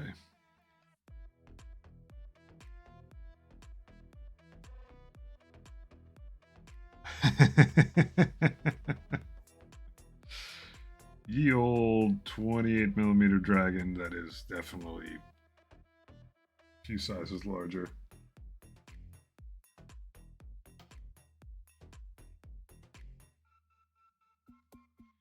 Yeah, you can never trust a box. It's funny as I was like looking around for deals. This isn't a trust the box thing, but while I was looking around for deals on eBay for some like beat up tanks that I could use for basing stuff, people had a bunch of like epic stuff, which, you know, ironically is very small. I was like, oh my god, this is an amazing price for a pile of tanks. And you like look at it and they have their second picture and it's next to a penny and you're like, oh.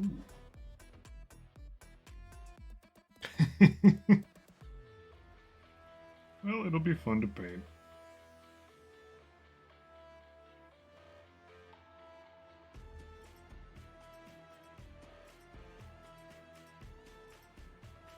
For sure.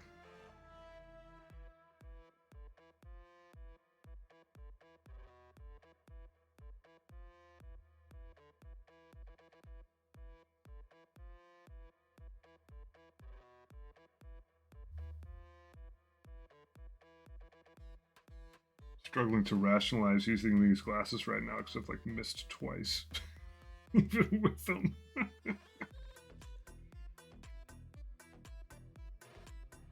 guess I would have just missed by more if I didn't use them.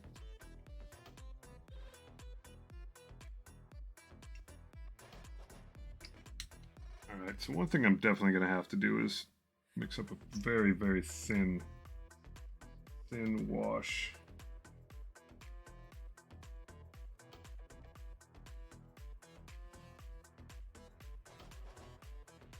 These guys are struggling with looking a little bit flat. The skin looks good. Everything else is kind of like, looks like paint still.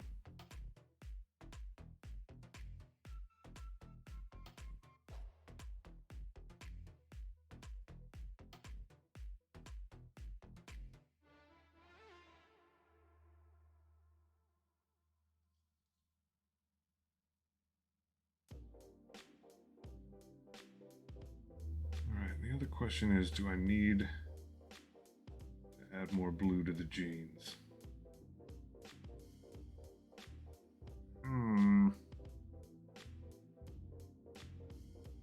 Tough call.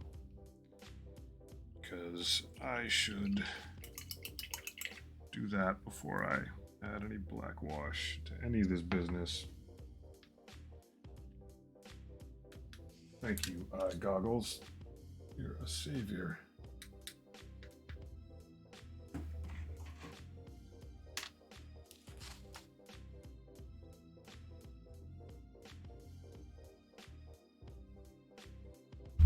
Yeah, that dragon's pretty huge. The horns looked sweet, though.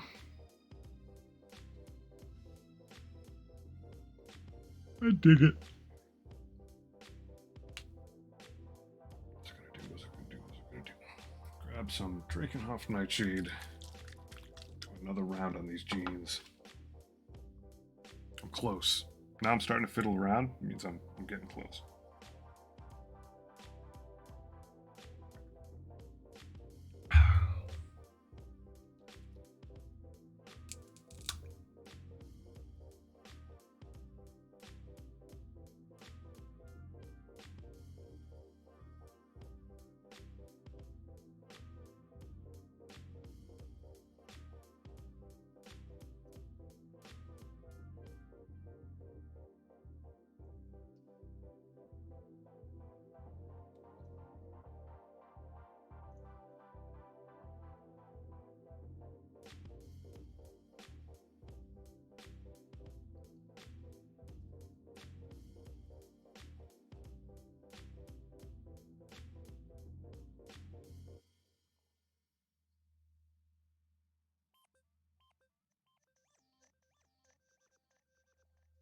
Yeah, that's much more denim-y.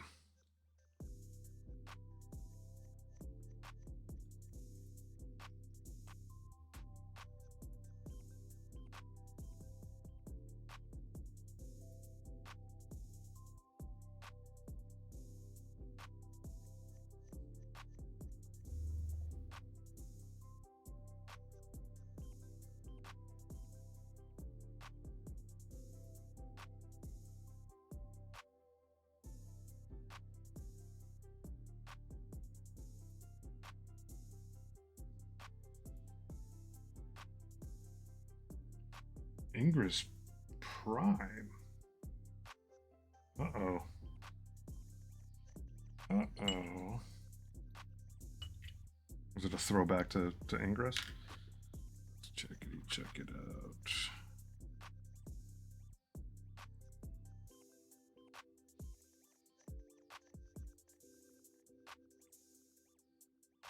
Oh, it is.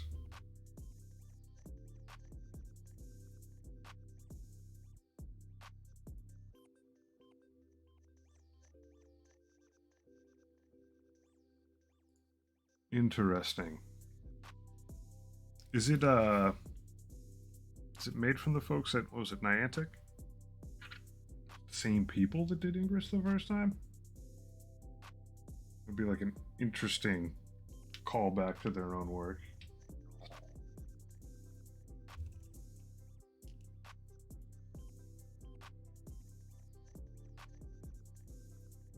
Or is it just Ingress still around?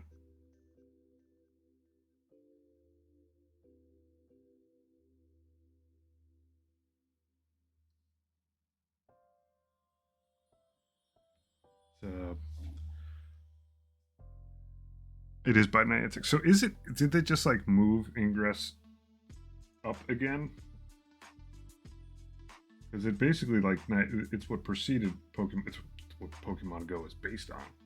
Pokemon Go is Ingress 2.0.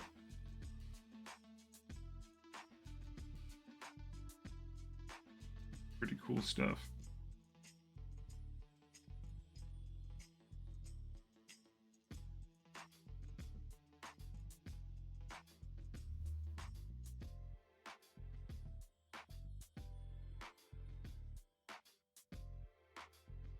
That's better denim.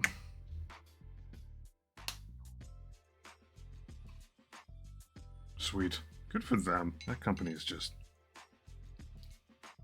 crushed it.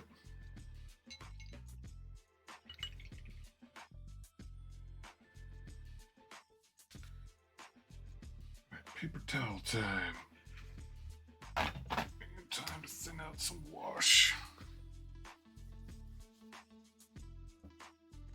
Scooch this blue out of here. Should take a little. Yeah, absolutely. They what a windfall that was for Niantic, because like Ingress originally was good and it was very revolutionary, but then you put an IP like Pokemon on it and like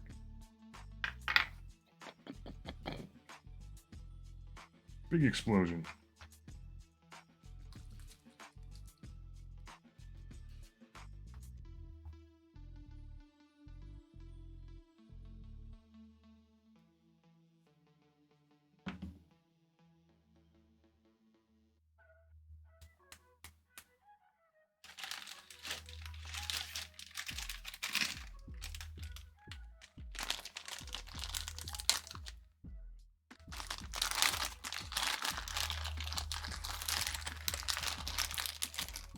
I played a lot of Pokemon Go. I played the original Ingress for a while. I actually lost my Pokemon Go account twice. Like, my current account is like my last name, which is not very common, with a 2 next to it now. It's my third account. Oh, man. And I had I'd gone to GDC, Game Developers Conference, when one art code when Niantic was there and had like this special like plaza that was all Pokemon stuff. So I got like all this crazy stuff, and then my account got jacked up. It made me so sad.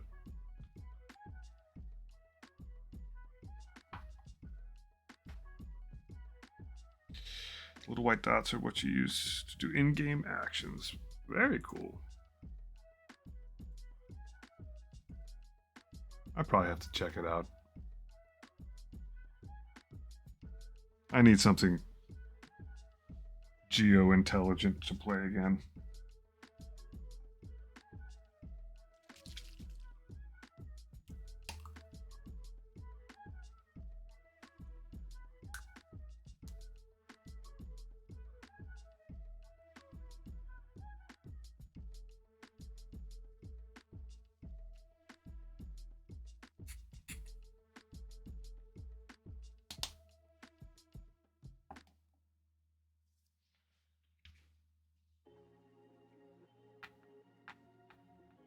So you can see this is a black wash, but it's got a bunch of lamy and medium in it. Probably, yeah, it's like super thin, which is good. Help me get a little bit. I can hit the chrome a little with this, but I don't want to hit it a lot.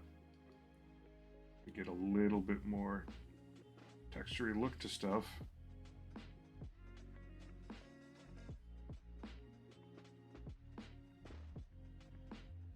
Good, I didn't even chrome that guy's boot. Savage. But the main thing I want it for is the non-chrome metallics.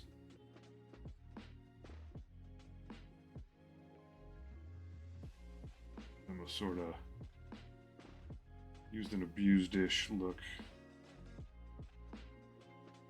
It's like these tubes.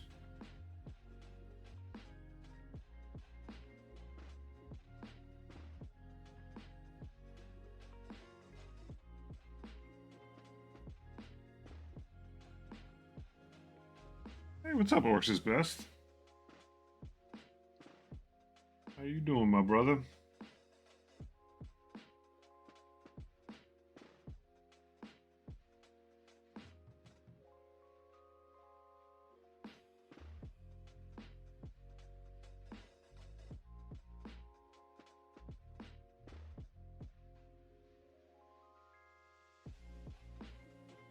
Very, very, very good.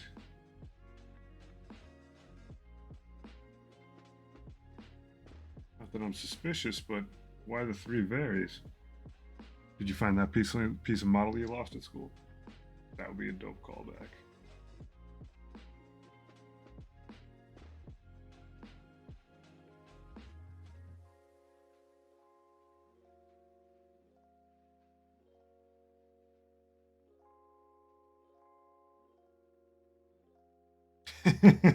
Something better. What the heck's better than that? That would have been sick. What do you got?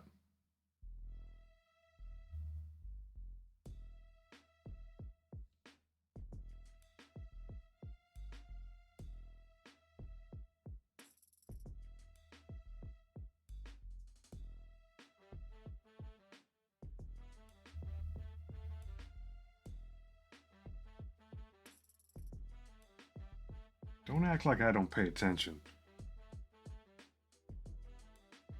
A girl I fancy said I should come to her house and watch Cocaine Bear.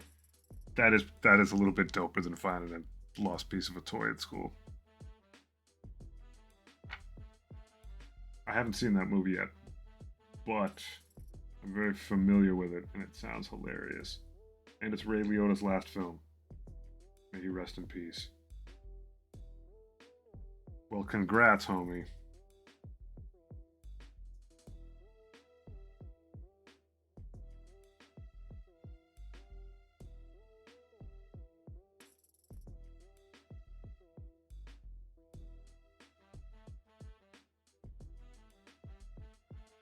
Awesome. That is pretty darn good news. Not gonna lie to you.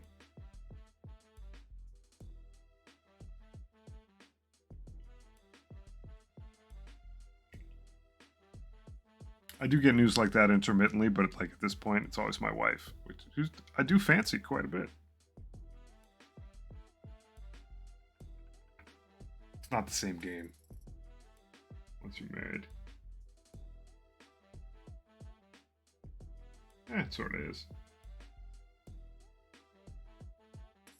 Just a little less guessing.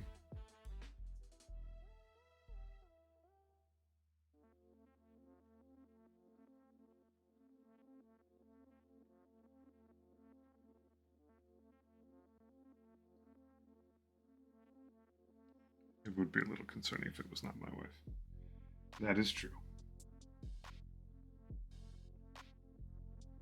My wife is pretty freaking awesome. We have very similar taste in just about everything, which I have to tell you makes a lot of deciding things pretty darn easy. Like we have the same general taste in movies, general taste in books. No accident, obviously. That's for sure. look at that. Thin black wash on your yellow. Go for it. Go for it, buddy. Your reds, why not?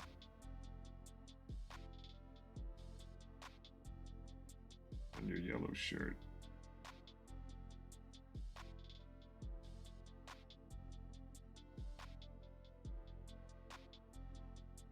I actually just black wash this whole darn guy. Minus the chrome.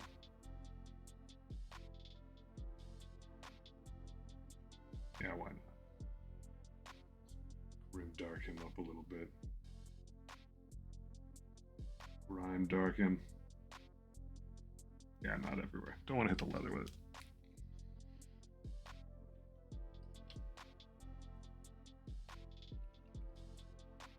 Well, that is awesome news.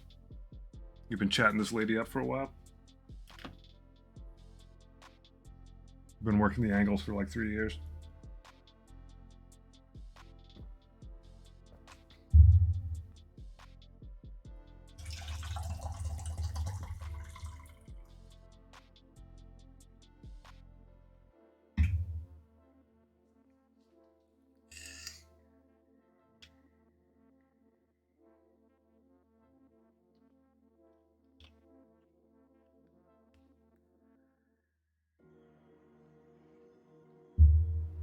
Sweet.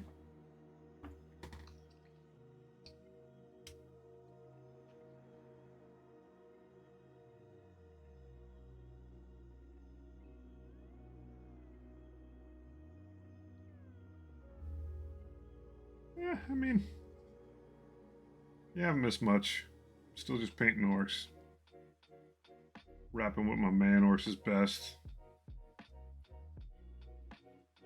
Making a splash with the ladies this week. You know, just chilling out. It's all good, but I feel like I'm getting close to almost being done with these guys. Like, there are more things I want to do to them, but I can sort of see the end of the tunnel. It's a neat spot to be in. I'm using a super thinned out black wash. Like, it looks black in here, but like if I do that, like that is not dark.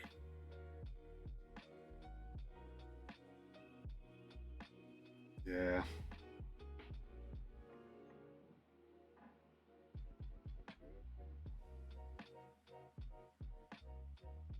I do have to remember to order a Rucka truck. Decided I'm going to get a Rucka truck instead of some tank busters. I had avoided the Rucka truck as a possibility because I hadn't seen the model, and it is totally in line with what I'm doing. Elsewise, but it's actually like orc artillery that shoots squigs, but I was avoiding stuff like in the super squig realm of things, Squigward. I didn't want any of the like beast snagga thing to like leak into this army. But this thing is absolutely like a dope buggy. It's not a junker. It's artillery and it essentially shoots bomb squigs. Which I got plenty of bomb squig action going with my army right now. My commandos, so I think that's what I'm going to do. Nice backfield bombardment. Exploding squigs. Question is just, when do I pick it up?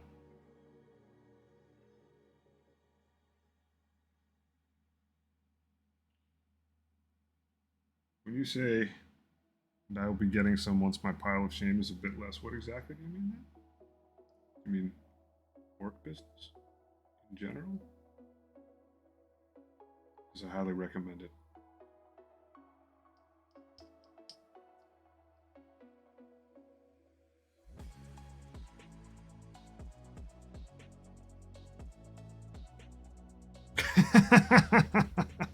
I'm gonna go to bed now. I just had to tell someone that. Well, you know what? I am honored and proud at the same time. Congrats on. Well, we'll see how it goes. You'll keep us posted. But congrats on the good news.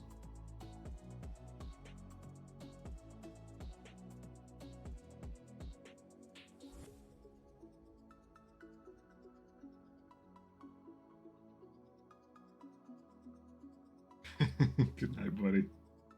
I'm honored. All the people you could tell. Tell your internet orc nerd friend.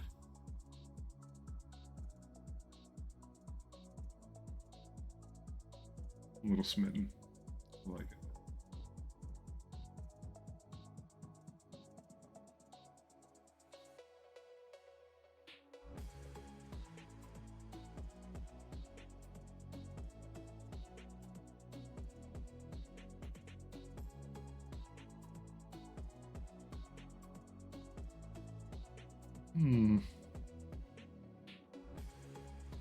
Are little bits of string on here that I should paint with something.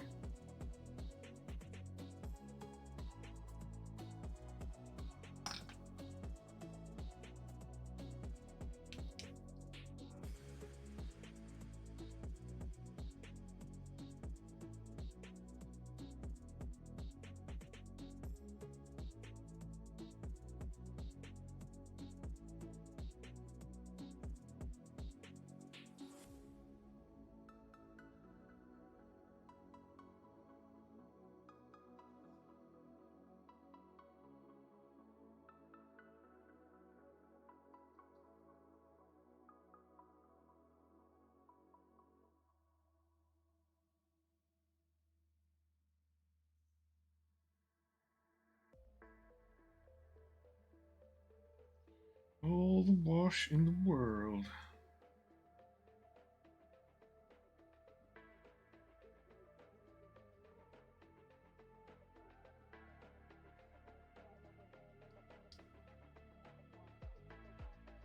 Not too thick.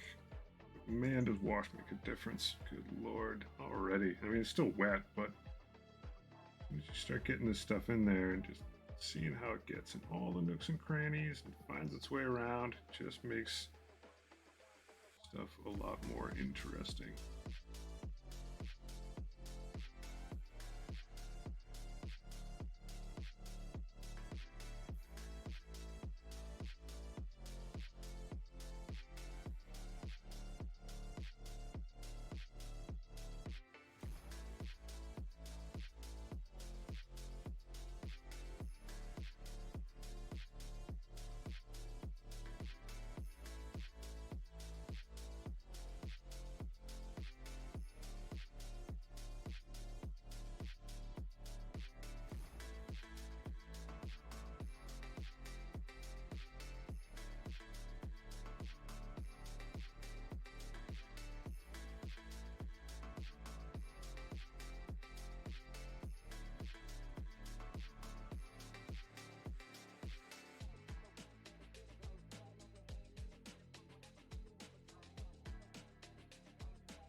Does not take much at all.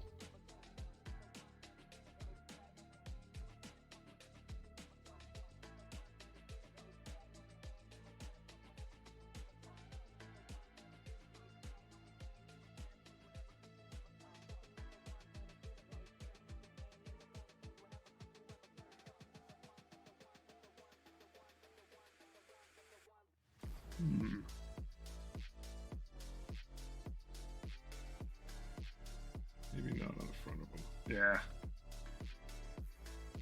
A little bit of black wash on your teethers. Yeah, I said I was going to do that before, and I was right.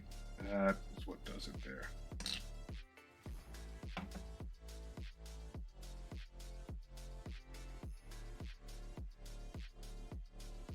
Look far less plasticky.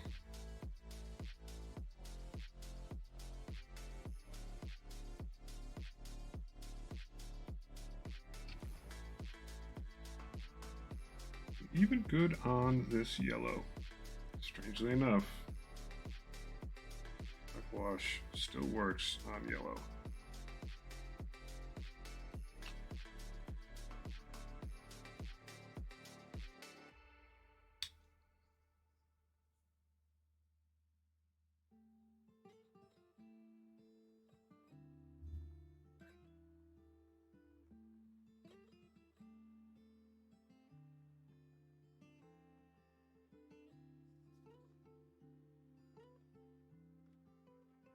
Dig it. I truly dig it.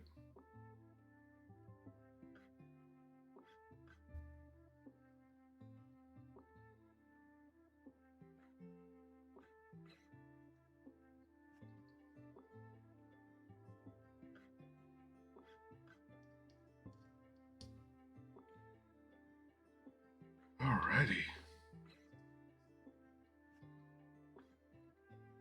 Set these boys up to dry over here. Now, I still have the old pilot. All I may need to do with him, TBH, after I stretch my neck, is just chrome up his dope helmet. Definitely dope. And then give him some wash. Spin him around. Just kind of got a tank top on. There's not much to him. Most of him is stuffed into the vehicle. Take my little grot out of here.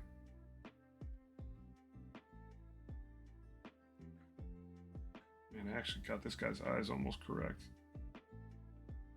Oh, I need a little wash too, bud.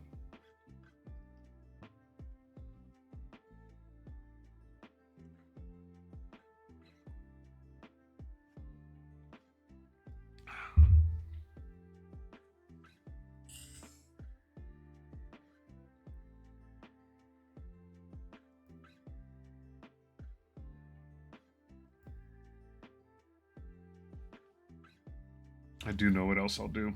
I'm going to apply some of this black wash to a bunch of these parts that are just dry brush metallics now, which means I may actually need to cook some more up.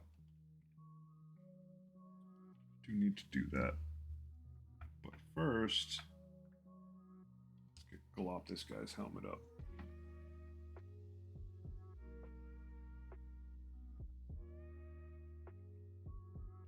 Guy in the proper team colors. Colors, I mean, whatever this stuff reflects. Your colors now, son. Be super careful not to get it on purple paint. I do have to get to the bottom of his little chinny chin helmet. There we go. Sloppy work at its finest.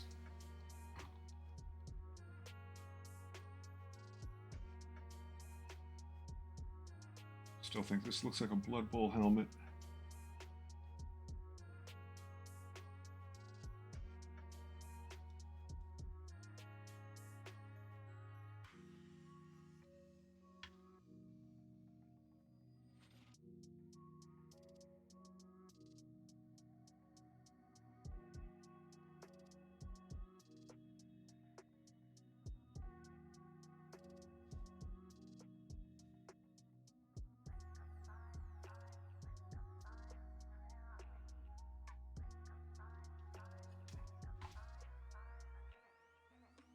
Sweet. Still not late. Making good progress tonight.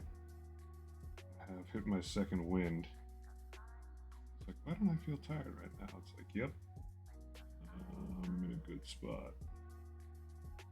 Know that I'm in the zone per se, but be good about what I'm up to. Alright, that is nice and chromy. Could do a slightly better job on his teethers.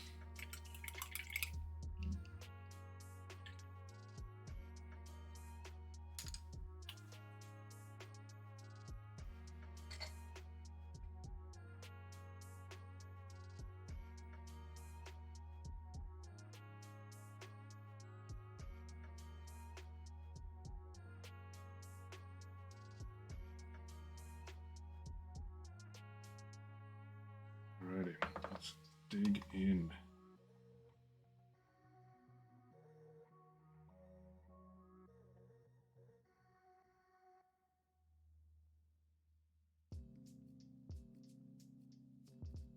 Alright.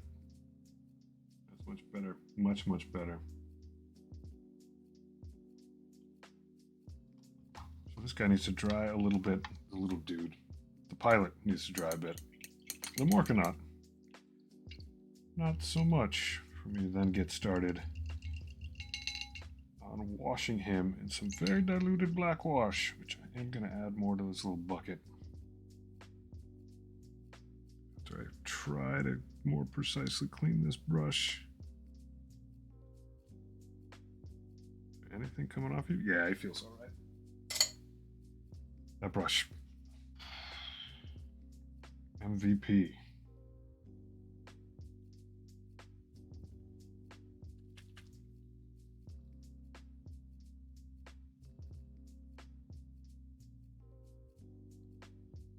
You know what? I can go a little heavier on the black because this is all just metallic stuff that I'm doing. I have a little measuring doohickey, and I have, if I can find it, I had it a minute ago. Yeah, there it is. Lamian medium, which I like a lot. I should read the label to make sure that it's that, because art coat, Lamian medium, contrast medium, all kind of look the same.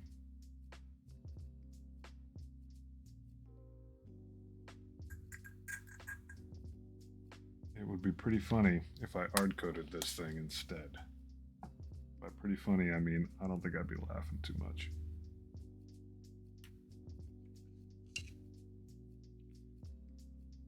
Or not the right brush for this job.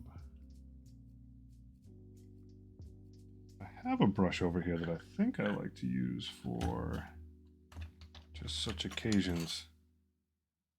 And it covers a hefty amount of real estate, but is also kind of beat up.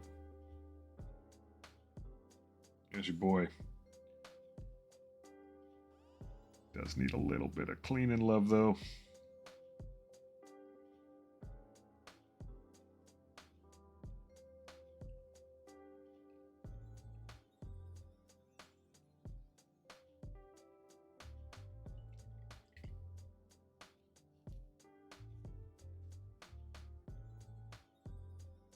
Good to go. Alright, we'll stir this stuff up. We'll see how thick it looks. Doesn't look bad. Still have to hit these missiles with something proper. But I am going to quickly, just on a, hope that it darkens these up a little bit. Yeah, probably not enough. Alright. I still got to actually paint those things. That's fine for now. What I want to hit is all this crap. All this brushed steel doesn't have chrome on it. Needs a washing.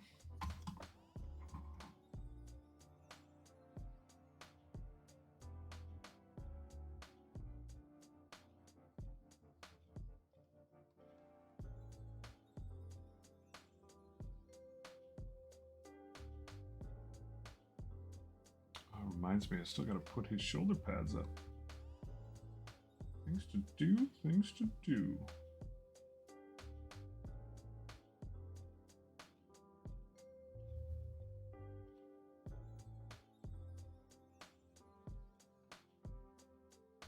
Of course, always get your articulation moving. Make sure you're covering everything evenly.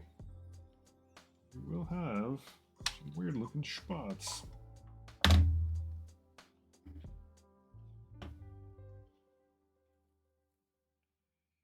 Cleaning brushes, man. It's an important part of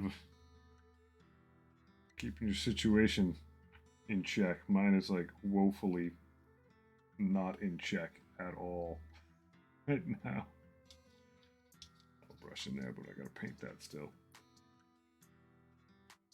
I have a lot of overdue cleanup projects, but I'm starting to get to them. My brushes do need a little bit of help, though. They're a little sad. Some of them are. Some of them, the ones that I use on a very, very daily basis, are actually in pretty good shape. The ones that I sort of set aside for a bit or use for micro tasks, some of those guys are not having so much fun right now.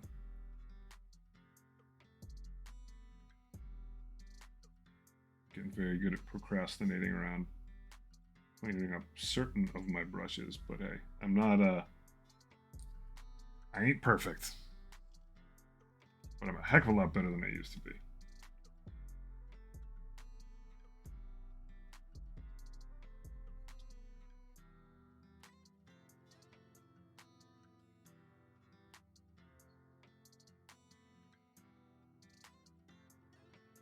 I think if I did this full time, it would be like easy to get into a regiment of working with stuff, cleaning it, upkeep. Not that I'm that organized a person, but like the bigger workshops that I do in my garage, absolutely keep up with those, and all my tools are in the right place, maintained. But this is very much my hobby that I slide into sideways at the end of the day. When I'm done, man, I am like one-way ticket to Snoozeville. By the time I get back the next time, it's like, well, kind of just want to paint.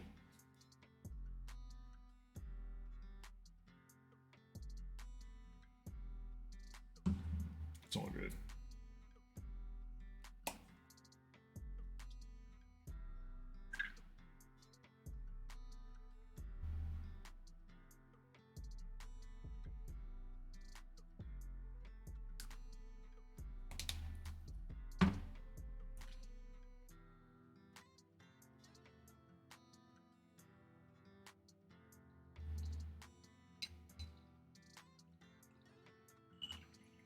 Cleaning brushes is the move, though. I did actually earlier today. I grabbed 6 or 7 brushes that I hadn't given a proper brush soaping in a bit.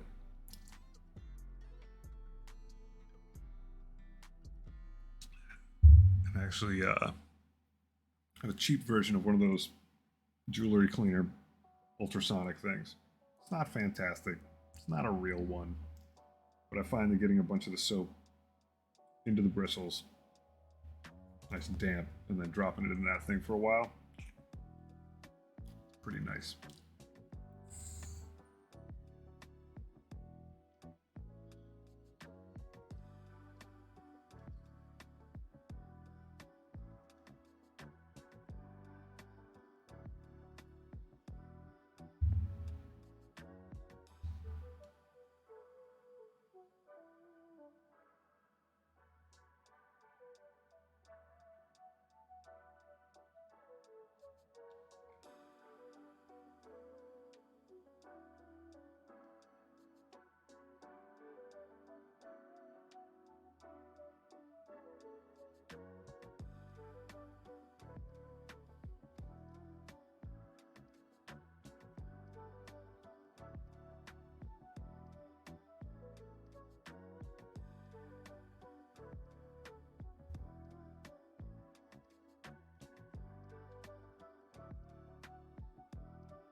Nice thin black wash. I do got to get those teeth in chrome.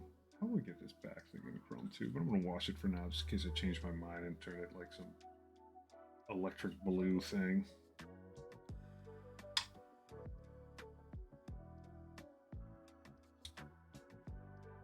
Definitely need to get the cables hiding in the back.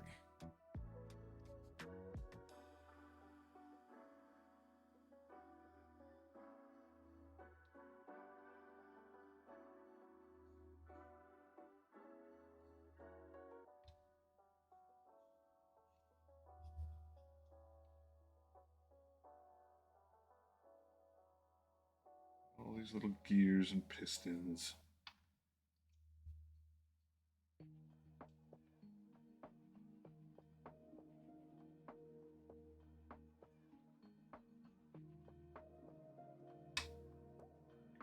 His head, yep, that's good.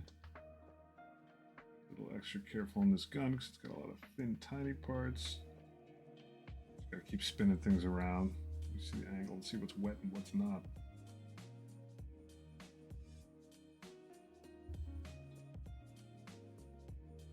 Oh, I got these two little pistons here, and then I think after that, all I should probably have is the exhaust pipes out the back. We washed. Oh, I should get the inside of there. At least up front where it's visible.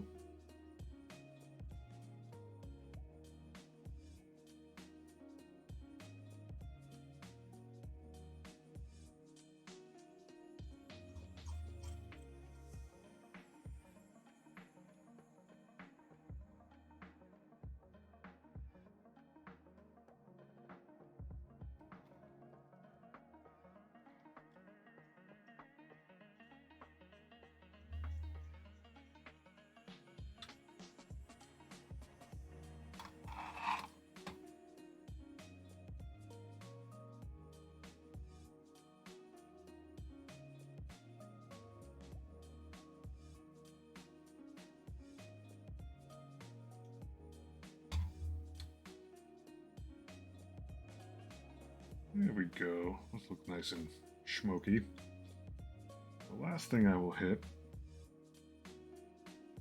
famous last words, as if it's possibly the last thing I'll hit, is the actual driver. I'll just dunk him. Just get him looking good and grimy. It's kind of funny how good blackwash, thin blackwash, looks on a white t-shirt. Just looks better. Strange.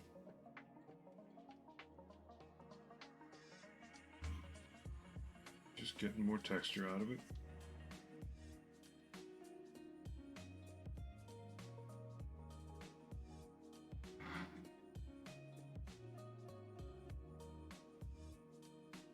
Dip in there a little.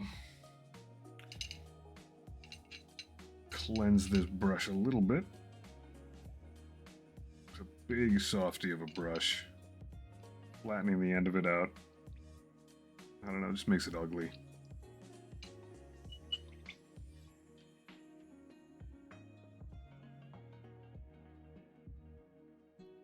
It still almost wants to hold the tip. Not really. Not so much. But I do think you guys are close enough to call done. Definitely put these on a tabletop. And be proud. And that just the tiniest amount of wash really goes a country mile. A couple little things to touch up. I got some yellow on his chrome and some other bits, but I feel like this is a good place to let things dry. Most of my models, I can even feel it, still have some dampness to them. I have more stuff to do on Big Boy over here. I'll wait till this stuff dries up, so I'll hit it tomorrow, but these rockets got to get done. Probably do some stuff to this gun. Hit that with some blue ink, some gold around it. I do have to remember to get his shoulder pads on. I didn't leave somewhere weird. Didn't leave them somewhere weird. I'm gonna pull the sprue out to remind me. Look at that. I can't possibly forget to cut those things out. So tomorrow I'll prime those guys up, slap them on his shoulders, and then I think probably tomorrow I'll be kind of done with this dude. As I always find extra stuff that I want to do, I think that I will have covered most of what I wanted to accomplish. Obviously still got the base to do. Still waiting for some stuff to show up for that. I think this is a pretty good time to call it for the night. I want to thank everybody that hung out. It was good. Got a lot done. My mechs are ready to be based. Next time around, my Morkanaut will be ready to be based. I gotta order a rocket truck. Buggy? Is it a buggy? I don't know, it's a rocket truck. And pretty soon I'll finish up those commandos. My army will be there. Anyhow, I'm heading out. Thanks a bunch, and we'll most likely see you tomorrow.